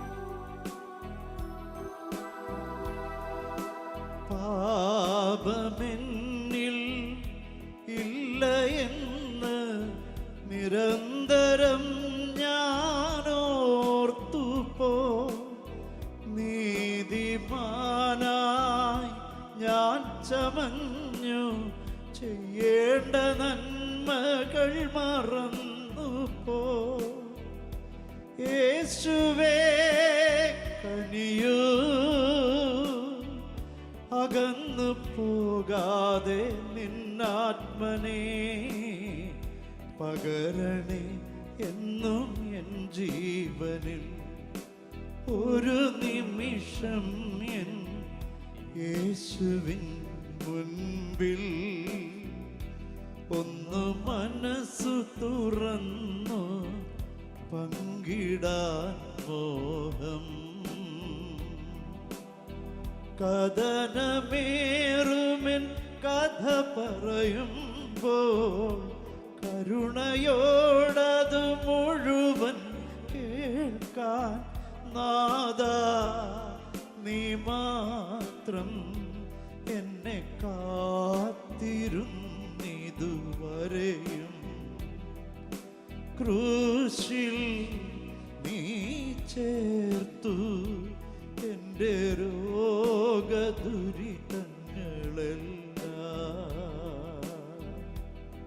നീതിമാനായിട്ട് ഞാൻ ചമഞ്ഞ് ഒരുപാട് പാപങ്ങൾ ചെയ്തു കൂട്ടിയിട്ടുണ്ട്. ചെയ്തുപോയ പാപങ്ങളൊക്കെ പാപമല്ല എന്ന് ധരിച്ചുകൊണ്ട് വീണ്ടും വീണ്ടും ആ പാപത്തിൻ്റെ കുഴിയിലേക്ക് ഞാൻ വീണുപോയിട്ടുണ്ട്. ഇന്നെനിക്ക് എഴുന്നേൽക്കുവാൻ സാധ്യമാകാത്ത വിധം പാപത്തിൻ്റെ ചങ്ങലക്കൂട്ടുകൾ എൻ്റെ കൂടെയുണ്ട്. ഞാൻ ജീവിക്കുന്ന ഇടങ്ങളിൽ, എൻ്റെ കുടുംബത്ത്, ചുറ്റുവട്ടങ്ങളിലൊക്കെ നന്മയുടെ കിരണമാകുവാൻ, ആത്മാർത്ഥതയോടുകൂടെ വിശുദ്ധമായ കുമ്പസാരത്തിലൂടെ ജീവിക്കുവാനായിട്ട് നമ്മളെ ഓരോരുത്തരെയും യോഗ്യരാക്കണമേ എന്ന് നമുക്ക് പ്രാർത്ഥിക്കാം. ഈശോ മിശിഹായുടെ വാഗ്ദാനങ്ങൾ ഞങ്ങൾ യോഗ്യരാകുവാൻ സർവേശ്വരൻ്റെ പരിശുദ്ധ മാതാവേ, ഞങ്ങൾക്ക് വേണ്ടി അപേക്ഷിക്കണമേ. ഇരിക്കാം. നമ്മുടെയൊക്കെ സാധാരണ ജീവിതത്തിൽ ഏതെങ്കിലുമൊക്കെ മേഖലകളിലൂടെ നമ്മളൊക്കെ 10 പ്രമാണങ്ങളും ലംഘിച്ചവരാണ്. അത്ര നേരെയൊന്നും അല്ലെങ്കിലും എങ്ങനെങ്കിലുമൊക്കെ നമ്മൾ ലംഘിക്കാറുണ്ട്. പ്രമാണങ്ങൾ 1, 2, 3. ഈ 3 പ്രമാണങ്ങളിൽ എവിടെങ്കിലും നമുക്ക് പാളിച്ച ഉണ്ടായിട്ടുണ്ടെങ്കിൽ ഏറ്റവും തുറവിയോടുകൂടെ ആത്മാർത്ഥമായിട്ട് ദൈവത്തോട് മാപ്പ് ചോദിച്ചോണം. കാരണം നമ്മുടെ വിധികളാണ് പലപ്പോഴും ഈ 3 പ്രമാണങ്ങൾക്കെതിരായിട്ട് പോയത്. ദൈവം, ദൈവീയ കർമ്മങ്ങൾ, കൂദാശകൾ, പ്രതിഷ്ഠിക്കപ്പെട്ട വ്യക്തികൾ, സ്ഥലങ്ങൾ, സൺഡേ ആചരണങ്ങൾ, സാപത്തൊക്കെ. നമ്മൾ പറയാറുണ്ട്, വികാരിച്ചനുമായിട്ട് നമുക്ക് ചേരാൻ പറ്റത്തില്ല, ഒരു തരത്തിൽ നമുക്ക് ഉൾക്കൊള്ളാൻ പറ്റത്തില്ല. എന്തെങ്കിലുമൊക്കെ പാളിച്ച് സഭയിലുണ്ടാകുമ്പോൾ, പുഴുക്കത്തുകൾ ഉണ്ടാകുമ്പോൾ കൂട്ടി വായിക്കും അല്ലേ, ഇവരെല്ലാം ഒരേ ജാതിയാണ്. ഞാൻ എപ്പോഴും പറയുന്ന ഒരു കാര്യമാണ്, നമുക്ക് എപ്പോഴാണ് ഒരാളെ വിധിച്ചുകൊണ്ട് ഒഴിവാക്കി മാറ്റുവാൻ യോഗ്യതയുണ്ടാകുന്നതെന്ന് വെച്ചാൽ, അനുദിന ജീവിതത്തിൽ എൻ്റെ വികാരിയച്ഛനെ ഓർത്ത്, കൊച്ചച്ചന്മാരെ ഓർത്ത്, മാമോസ മുക്കിയ, മറ്റ് കുവാ സമ്മാനിച്ച വൈദികരെ ഓർത്ത് നിരന്തരം പ്രാർത്ഥിച്ചിട്ട്, എൻ്റെ വികാരിയെ ഓർത്ത് നിരന്തരം പ്രാർത്ഥിച്ചിട്ട് ആ വ്യക്തി മോശമായി പോവുകയാണെങ്കിൽ നിങ്ങൾ ഉറപ്പായിട്ടും കുറ്റപ്പെടുത്തണം, വിമർശിക്കണം, പോസ്റ്റർ ഒട്ടിക്കണം. പ്രാർത്ഥിച്ചിട്ട് അനുദിനം എൻ്റെ ഈശോയെ അച്ഛനെ കാത്തുകൊള്ളണമേ, എന്നെ മാമോസ് മുക്കി അച്ഛനെ കാത്തുകൊള്ളണമേ, എന്നെ കെട്ടിച്ച മാമോസ്. എല്ലാ കൂദാശ നടത്തിയ വൈദികര് നിങ്ങളുടെ പ്രാർത്ഥനയുടെ ഭാഗമാകുന്നുണ്ടെങ്കിൽ മാത്രമാണ് നിങ്ങൾക്ക് ആ പുള്ളി വിമർശിക്കാൻ അനുവാദമുള്ളൂ. ഒരിക്കലും പ്രാർത്ഥിക്കാതെ ഒരിക്കലും കാണാതെ പോകുന്ന വ്യക്തി എത്ര മോശമായാലും നിങ്ങൾക്ക് യാതൊരു അനുവാദവുമില്ല, അവകാശവുമില്ല കുറ്റപ്പെടുത്തുവാനായിട്ട്. എന്നും പ്രാർത്ഥിച്ചിട്ട് ആ വ്യക്തി മോശമാകുകയാണെങ്കിൽ ഉറപ്പായിട്ടും വിമർശിച്ചോളൂ, ഞാനും കൂടെ വരാം, നമുക്ക് പോസ്റ്റർ ഒട്ടിക്കാൻ പോകാം. നമ്മളെങ്ങനെയാണ് ഒരിക്കൽ പോലും പ്രാർത്ഥിക്കാതെ കുറ്റങ്ങൾ മാത്രം കണ്ടുപിടിച്ചു കൊണ്ട് പോകുമ്പോൾ എൻ്റെ ഉള്ളിലെ സാത്താനാണ് അവിടെ വളരുക എന്നൊരു ബോധ്യമുണ്ടാകും. ഞായറാഴ്ച ആചരണം കേട്ടോ, വലിയ ദോഷമായി ഈ കാലഘട്ടത്തിലൊക്കെ. നമ്മുടെ എത്ര മക്കളെ നമ്മൾ വിടുന്നുണ്ട് ഞായറാഴ്ചത്തേക്ക് വേണ്ടിയിട്ട്. ഞങ്ങൾ പണ്ട് ജോലി ചെയ്ത് ഗുജറാത്തിലാണ്. എളുപ്പ വഴിയുണ്ട്, രണ്ടിടവക്കാരുണ്ട് ഇവിടെ, രണ്ടുപേരെനിക്കുണ്ട്, ഗുജറാത്തുകാരുണ്ട്, ഗാന്ധിനഗറുകാർ. എളുപ്പ വഴിയുണ്ട്, ശനിയാഴ്ച വൈകിട്ട് കുർബാനയുണ്ട്, നാളെ പോകണ്ടല്ലോ, ചടങ്ങ് കഴിയും. സൺഡേ പോകാതിരിക്കാൻ വേണ്ടിയിട്ട് ശനിയാഴ്ച വൈകിട്ട് വിജിൽ കുർബാന, ഈവനിങ് വിജിൽ, എളുപ്പമാണ്. ഞാൻ പറയും, നാളെ ഒരു യാത്രയുണ്ടെങ്കിൽ ഉറപ്പായിട്ടും പോകണം. മറ്റെന്തെങ്കിലും ആവശ്യമുണ്ടെങ്കിൽ ഒഴിവാക്കാൻ മേലെങ്കിൽ ശനിയാഴ്ച പോകണം. ഞായറാഴ്ച ഒഴിവാകാൻ വേണ്ടിയിട്ട് ശനിയാഴ്ച പോകേണ്ടത് കടം പൊറുക്കലല്ല. കൊറോണ കഴിഞ്ഞിട്ട് ഇപ്പോഴും കുറേ പേരൊക്കെ ടി വിയിലാണ് കുർബാന കേട്ടോ. കുർബാന കൂടി, ഞാൻ കുർബാന കൂടി, ടി വി കൂടുന്നുണ്ട്. കൊറോണ കഴിഞ്ഞു, ആ കാലഘട്ടമൊക്കെ പോയി. ഇപ്പോഴും നമ്മുടെ പല കൂദാശകളും ടി വി തന്നെയാണ്, ഓൺലൈനായിട്ട്. നമ്മൾ മരിച്ചങ്ങോട്ട് ചെല്ലും, അവിടെ ഒരാൾ കാവൽക്കാരൻ 10 ദിവസം കാവൽ നിൽപ്പുണ്ടല്ലേ, എങ്ങോട്ടാ ചേട്ടത്തി? സ്വർഗത്തിലേക്കാ. കുർബാനയെ കൂടിയോ? ഓൺലൈൻ കൂടി. സ്വർഗവും നമുക്ക് ഓൺലൈനിൽ കാണാം. പത്രോസ്ലിയ പറയും ചിലപ്പം കേട്ടോ. തമ്പുരാനോട് കൂടെയാകാനുള്ള കൂദാശ ഒരാഴ്ചക്കാലം ദൈവം നൽകിയ നന്മകൾക്കുള്ള നന്ദിയാവണം എൻ്റെ ഞായറാഴ്ചത്തെ കുർബാന. കഴിഞ്ഞ ആഴ്ചയിൽ വലിയ പാളിച്ച കൂടാതെ, തകർച്ച കൂടാതെ ജീവിക്കാനുള്ള ഒരു നന്മയുടെ ഭാഗമായി നന്ദിയോടുകൂടെ ആവണം സൺഡേ കുർബാനയ്ക്ക് വരേണ്ടത്. തീർന്നിട്ടില്ല. അടുത്ത ആഴ്ചത്തേക്ക് നന്മയാകാൻ, വലിയ അപകടമുണ്ടാവാതെ, വലിയ കുറവുണ്ടാവാതെ, പാളിച്ച ഉണ്ടാവാതെ പോകാനുള്ള ഒരു ശക്തി കൂടെയാണ് വിശുദ്ധ കുർബാന. നമ്മുടെ ജീവിതത്തിലെ തകർച്ചകളെ അനുഗ്രഹമാക്കുന്ന, ധൈര്യം പകരുന്ന ഒരു അനുഭവമായിട്ട് വിശുദ്ധ കുർബാന ഉണ്ടാവണം. കുർബാന കാണുകയല്ല കേട്ടോ, കുർബാന അർപ്പിക്കാൻ പോകണം. എൻ്റെ ബലിയായിട്ട് മാറണം. എൻ്റെ സങ്കടങ്ങളെ ചേർത്ത് വെക്കണം. ആ കാസയിലേക്കും പീലാസയിലേക്കും എൻ്റെ സങ്കടം ചേർത്ത് വെക്കുമ്പോൾ അതിലേക്ക് പരിശുദ്ധ റൂഹായുടെ ആവാസം ഉണ്ടാകുമ്പോൾ അതെൻ്റെ കുർബാനയാണ്. നിറകണ്ണുകളോടെ മാത്രമേ നമുക്ക് കുർബാന അനുഭവമാക്കുവാൻ പറ്റുകയുള്ളൂ. കാഴ്ചക്കാരെ പോലെയല്ല. ഈശോ മിശിഹായുടെ മനുഷ്യാവതാരം മുതലുള്ള എല്ലാ ജീവിത അനുഭവങ്ങളുമാണ് ഇവിടെ വീണ്ടും പുനരാവിഷ്കരിക്കുക. എത്രമാത്രം നന്മയിൽ ഞാനതിന് പങ്കാളിയായിട്ട് മാറുന്നു. വാച്ച് നോക്കി, സമയം നോക്കി, കുറ്റം പടഞ്ഞ് പിറുപിറുത്ത് പ്രസംഗം നീണ്ടുപോയാൽ നമുക്ക് കുറ്റമാണ്. നമ്മൾ ബാക്കി എല്ലായിടത്തും സമയം കാണുമ്പോൾ ഈ 1.25 മണിക്കൂർ ദൈവത്തിന് വേണ്ടിയിട്ട് മാറ്റിവെക്കാൻ പറ്റുന്നുണ്ടോ? പ്രിയമുള്ളവരെ, കുർബാന അനുഭവമാകാനായിട്ട് ദാഹത്തോടുകൂടെ നമ്മുടെ ജീവിതങ്ങളെ വിശുദ്ധീകരിക്കണം. കുടുംബങ്ങളിൽ ഈ കുറ്റം പറച്ചിലുകൾ, ടി വി തുറന്നാൽ മൊത്തം കാണുന്നത് കുറ്റങ്ങളല്ലേ, സമർപ്പിതർക്ക് വേണ്ടിയിട്ട് തേച്ച് വലിച്ചൊട്ടിക്കാറുണ്ടല്ലേ. നമ്മളതിൻ്റെ ഭാഗമായി നമ്മുടെ മൗനം പോലും ചിലപ്പോൾ അതിനെ വളം വെക്കലായിട്ട് മാറുകയാണ്. സഭയ്ക്കെതിരായി, സഭാകർമ്മങ്ങൾക്കെതിരായിട്ട് ചിലപ്പോഴൊക്കെ നാം മൗനമാകണം. നമ്മൾ പ്രാർത്ഥിക്കേണ്ടത്, ഈശോയെ എൻ്റെ ഇടവകയിൽ അങ്ങനെ ഉണ്ടാവാതിരിക്കട്ടെ. എവിടെങ്കിലുമൊക്കെ ഉണ്ടാവാം പുഴുക്കുത്തുകൾ. നല്ല കുടുംബത്തിൽ മാത്രമാണ് നല്ല വൊക്കേഷൻസ് ഉണ്ടാവുകയുള്ളൂ, ദൈവവിളികൾ, മാതാപിതാക്കളുടെ പ്രാർത്ഥന. ഇന്നലെ ഞാൻ പറഞ്ഞല്ലേ, ഞങ്ങളുടെ ആരുടെയും മേന്മയല്ല, ഞങ്ങൾക്ക് വേണ്ടി ആരോ പ്രാർത്ഥിക്കുന്നുണ്ട്. എൻ്റെ മമ്മിയുടെ ഒരുപാട് നാളത്തെ വിശുദ്ധ കുർബാന അർപ്പണമാണ് ഞാൻ എന്തെങ്കിലുമൊക്കെ നന്മയായിട്ടുണ്ടെങ്കിൽ അതിന് കാരണമായിട്ടുള്ളത്. ഇത്രയും പ്രായമായിട്ടും നടന്നു പോകും, വണ്ടി ഓടിക്കാൻ അറിയാൻ മേല. രാവിലെ അത് മഴയായാലും മഞ്ഞായാലും വെയിലായാലും ഇങ്ങോട്ട് ലിഫ്റ്റ് എടുക്കണം. ചിലപ്പോൾ ഇങ്ങോട്ടൊക്കെ വരുമ്പോൾ അല്ലെങ്കിൽ കൊണ്ട് ആക്കുമായിരിക്കും, അങ്ങോട്ട് മിക്കവാറും നടന്നാ പോകാറുള്ളത്. നമ്മുടെ ജീവിതത്തിൽ ആ പഴയ നിയമത്തിലെ മോശയെ പോലെ മാതാപിതാക്കളെ നിങ്ങൾ പ്രാർത്ഥിക്കുമ്പോൾ മാത്രമാണ് അനുഗ്രഹമാവുക. സഭയ്ക്കെതിരായുള്ള ചർച്ചകൾ ഉണ്ടാകുമ്പോൾ അവിടെ മക്കളെ മാറ്റി നിർത്തുവാനുള്ള ഒരു ആർജവത്വം ഉണ്ടാവണം. നിങ്ങളുടെ വിമർശനങ്ങളൊക്കെ എന്താണ്? നമുക്ക് കിട്ടിയ അനുഭവത്തിലൂടെയാണ്. എവിടെങ്കിലുമൊക്കെ എന്തെങ്കിലും തിക്താനുഭവം ഉണ്ടായി കാണാം. അതുകൊണ്ട് പള്ളിയിൽ പോകാത്തവരായി മാറരുത്. അച്ഛന്മാരെ മാറിപ്പോകും കേട്ടോ. 3 വർഷമോ 5 വർഷമൊക്കെ ഉള്ളൂ. നിങ്ങളുടെ ഇടവകയായത് നിങ്ങൾ അടക്കപ്പെടേണ്ട, സ്വീകരിക്കുന്ന എല്ലാ നന്മയും ഉണ്ടാവേണ്ട നിങ്ങളുടെ ഇടവകയാണ്. അവിടെ ആൾത്താരെ ചുറ്റിപ്പറ്റി ജീവിക്കുന്നവരാകുവാൻ 1, 2, 3 പ്രമാണങ്ങളൊക്കെ നമ്മൾ സൂക്ഷിക്കണം. എന്താണ് 4-ാം പ്രമാണം? 4-ാം പ്രമാണം മാതാപിതാക്കന്മാരെ ബഹുമാനിക്കണം. നമ്മൾ ഇന്നലെ പറഞ്ഞു എന്താണ് വിശ്വാസം എന്നല്ലേ. അതുപോലെ എളുപ്പ വഴിയിൽ വായിക്കരുത്. 4-ാം പ്രമാണം മനസ്സിലാകണമെങ്കിൽ, മാതാപിതാക്കന്മാരെ എന്തിന് ബഹുമാനിക്കണം എന്നറിയണമെങ്കിൽ എടുക്കാം. പുറപ്പാടിൻ്റെ പുസ്തകം 20:12 എടുക്കാം. പുറപ്പാട് 20:12. നിന്റെ ദൈവമായ കർത്താവ് തരുന്ന രാജ്യത്ത് നീ ദീർഘകാലം ജീവിച്ചിരിക്കേണ്ടതിന് നിന്റെ പിതാവിനെയും മാതാവിനെയും ബഹുമാനിക്കുക. ചുമ്മാ ബഹുമാനിച്ചാൽ പോരാ.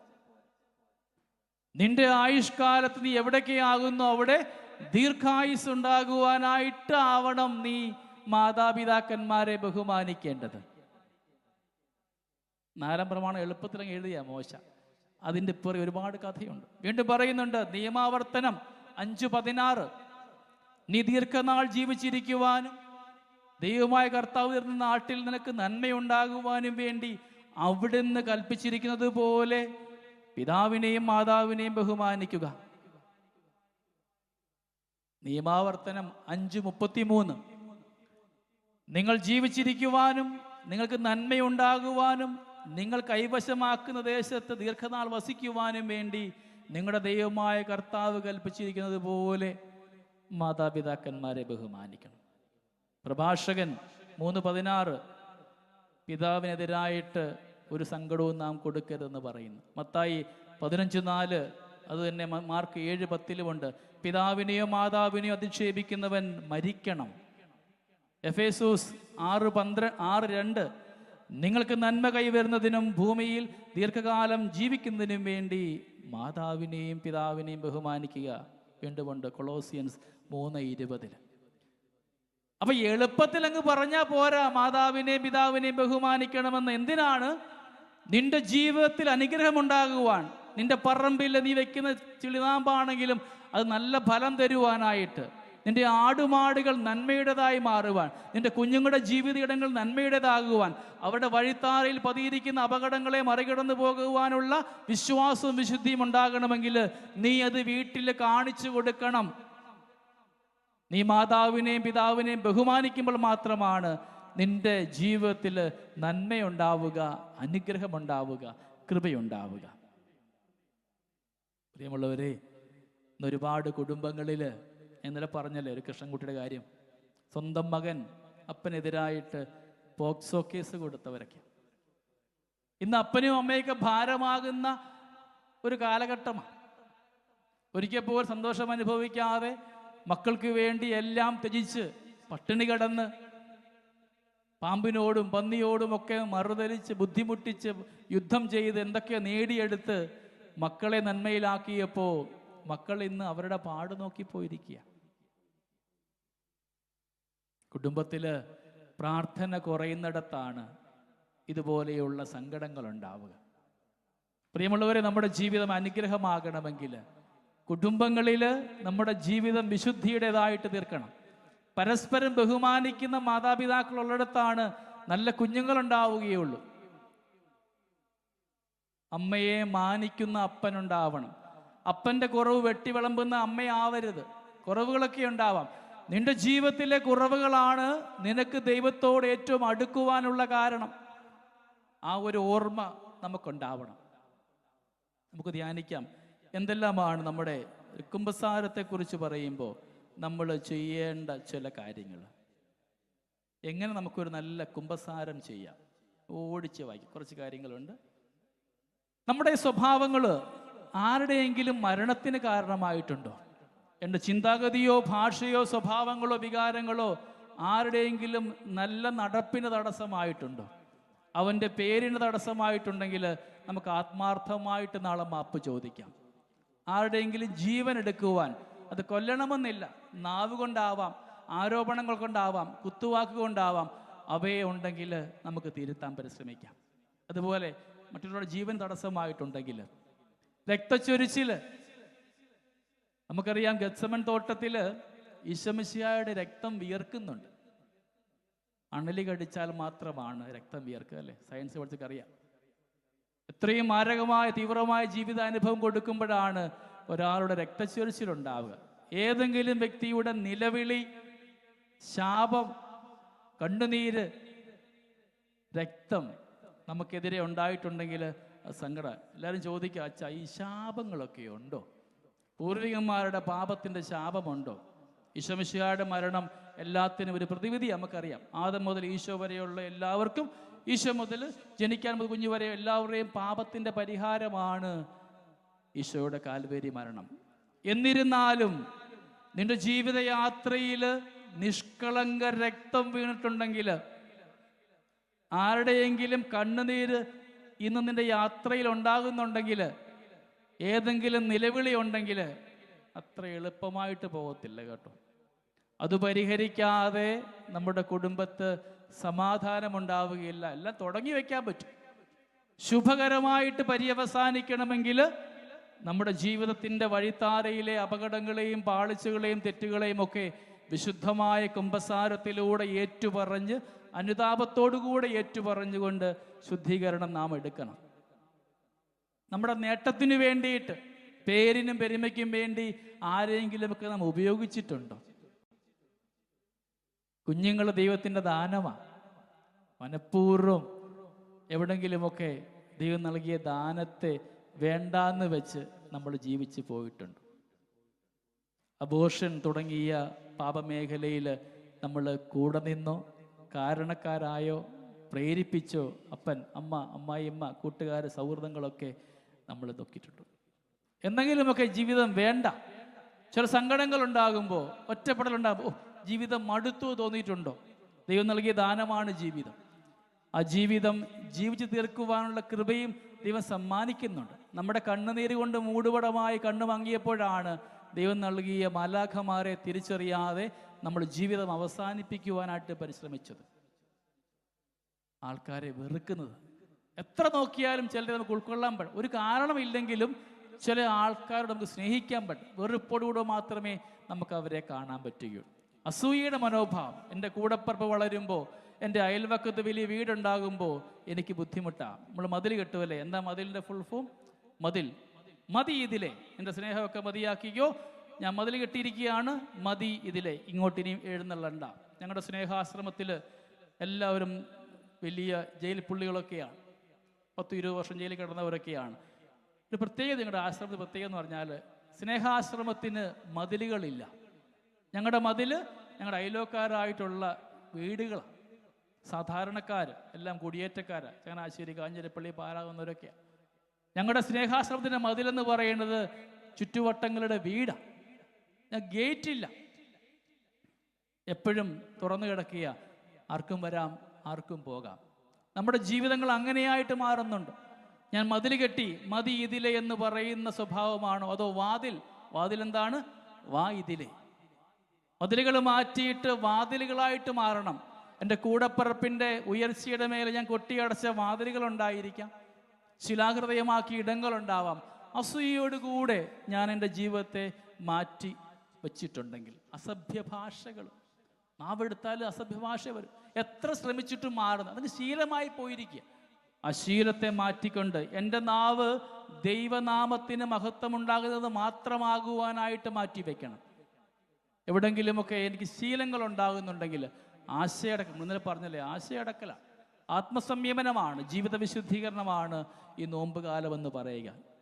ക്ഷമിക്കുവാനായിട്ട് ഇനിയും ആരെങ്കിലുമൊക്കെ ആവശ്യം. ചിലർ പറയും, അച്ഛാ എന്തെല്ലാം നോക്കിയാൽ ഒരുപാട് ധ്യാനം കൂടി, ഒരുപാട് കുമ്പസാരിച്ച്, പക്ഷേ എനിക്ക് ആ വ്യക്തിയോട് ക്ഷമിക്കാൻ പറ്റത്തില്ല. പല കാരണമായിരിക്കാം. എൻ്റെ പ്രിയപ്പെട്ടവരെ, നാം ക്ഷമിക്കാത്തത് കൊണ്ട് ആ വ്യക്തിക്ക് തടസ്സമൊന്നും ഉണ്ടാവുന്നില്ല. നമുക്കാണ് കുഴപ്പം. ഉറങ്ങാൻ പറ്റുമോ? ഉറക്കമില്ല. രുചി വെച്ച ഭക്ഷണം ഉണ്ടാക്കി, ഭക്ഷണം രുചി ഉണ്ടാവത്തില്ല. ഒരു യാത്ര പോയി, എപ്പോഴെല്ലാം ആ വ്യക്തിയെ ഓർക്കുന്നു നമുക്ക് സങ്കടകരമാണ്. സന്തോഷം നശിപ്പിക്കുന്ന, അനുഗ്രഹം തടസ്സമാകുന്ന കാരണമാണ് ഈ ക്ഷമിക്കപ്പെടാത്ത കാരണങ്ങൾ. അത് പൂർണ്ണമായി വിട്ടുപേക്ഷിക്കാം. ഒരു ഗുണവുമില്ല ക്ഷമിക്കാതിരുന്നുകൊണ്ടല്ലേ. എങ്കിൽ ക്ഷമിച്ച് നോക്കിക്കേ, മാറി നിൽക്കാൻ പഠിക്കണം. ഈശോയ്ക്ക് വേണ്ടി ക്ഷമിക്കുകയാണ്.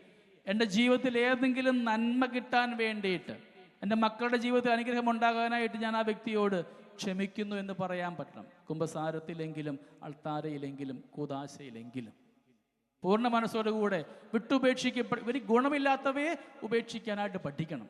ചില ക്യാൻസറസായ ബന്ധങ്ങളൊക്കെ ഉണ്ടാവാം.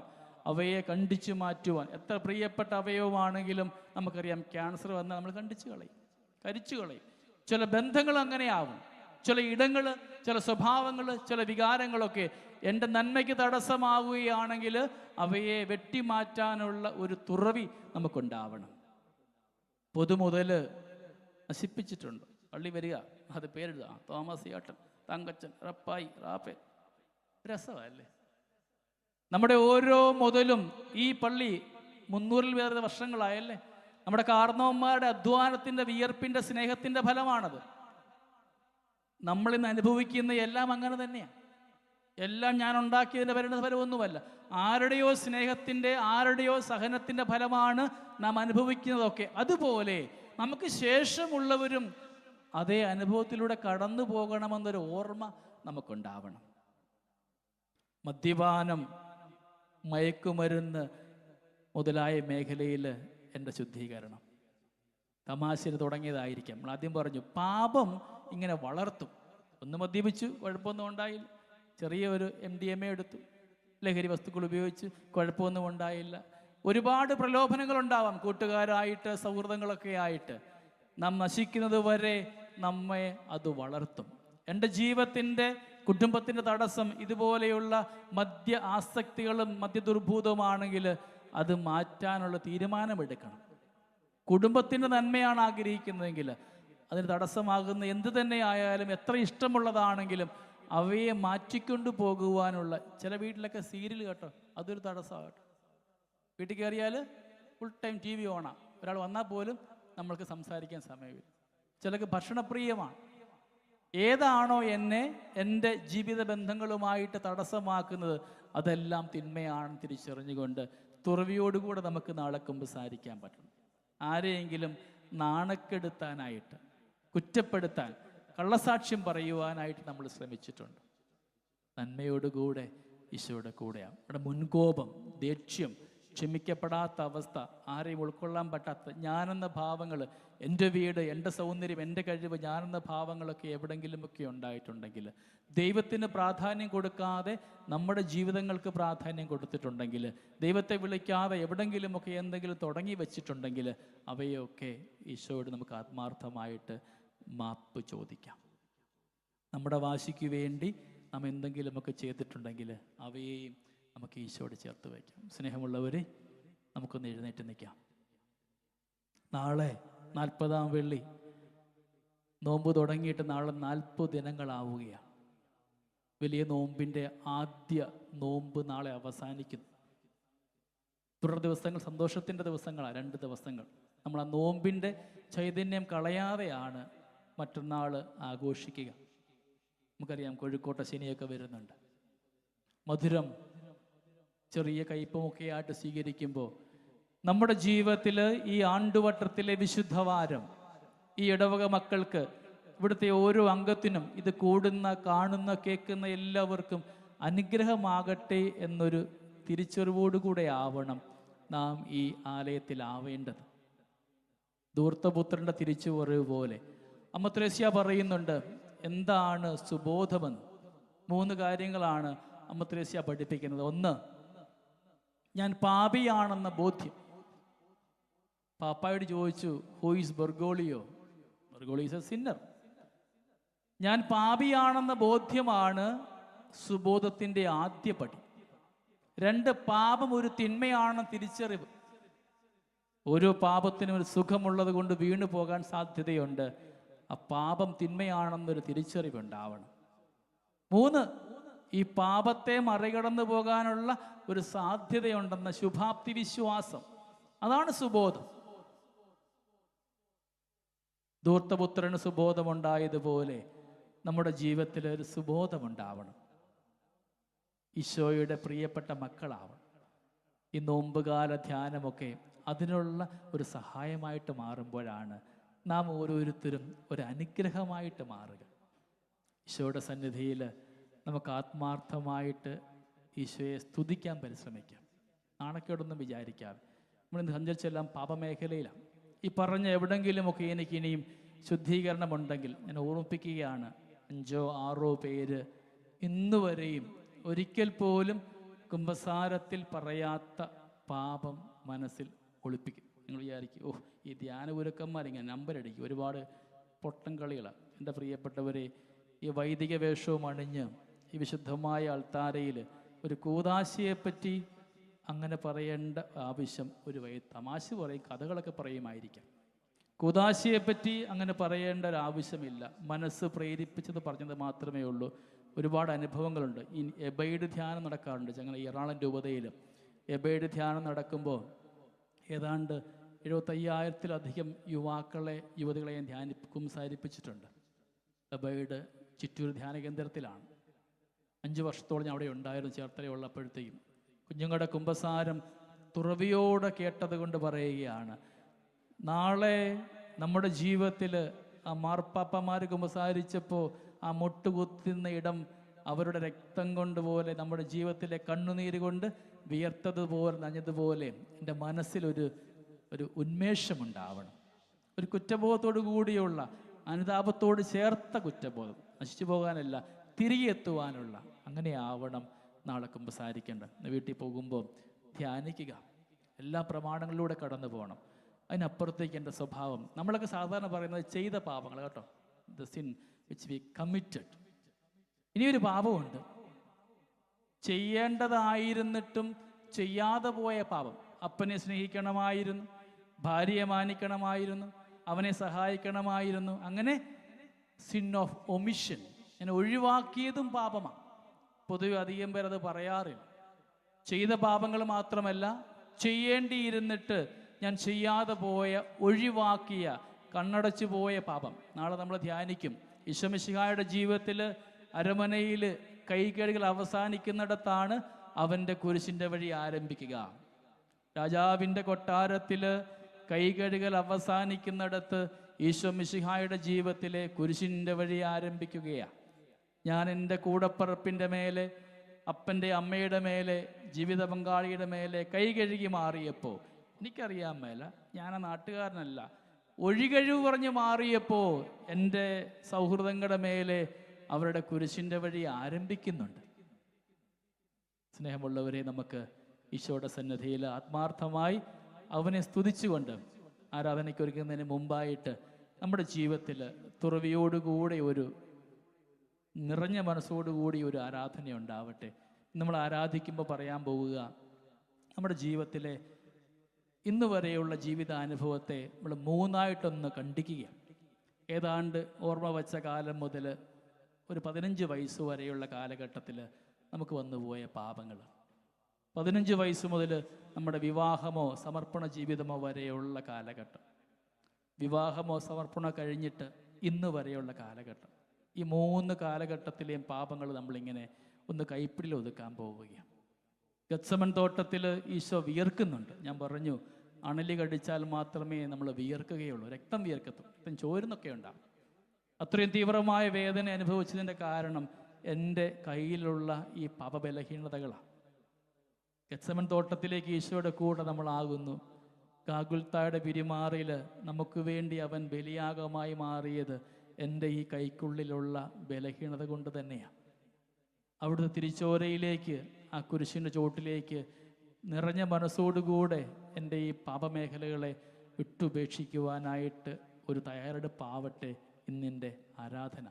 നമ്മൾ ഇന്നലെ ആരാധിച്ചു വന്നുപോയ പാളിച്ചകളെ, കടമകൾ മാറിപ്പോയത്, അഭിനയിച്ച് വീട്ടത്, അപ്പനെ അമ്മയെ ബഹുമാനിക്കാതെ പോയത്, ജീവിത പങ്കാളിയെ, കുഞ്ഞുങ്ങളെ, ചുറ്റുവട്ടങ്ങളെ, കൂതാശകളെയൊക്കെ നമ്മൾ ധ്യാനിച്ചു. ഇന്ന് ജീവിത മേഖലയിലെ സ്വന്തം പാളിച്ചകളെ ഒന്ന് ഓർത്തുകൊണ്ട് നാളത്തെ കുമ്പസാരം നന്മയാകത്തക്ക രീതിയിൽ നമുക്ക് ഈശോയെ ആരാധിക്കാം, നമുക്ക് സ്തുതിക്കാം.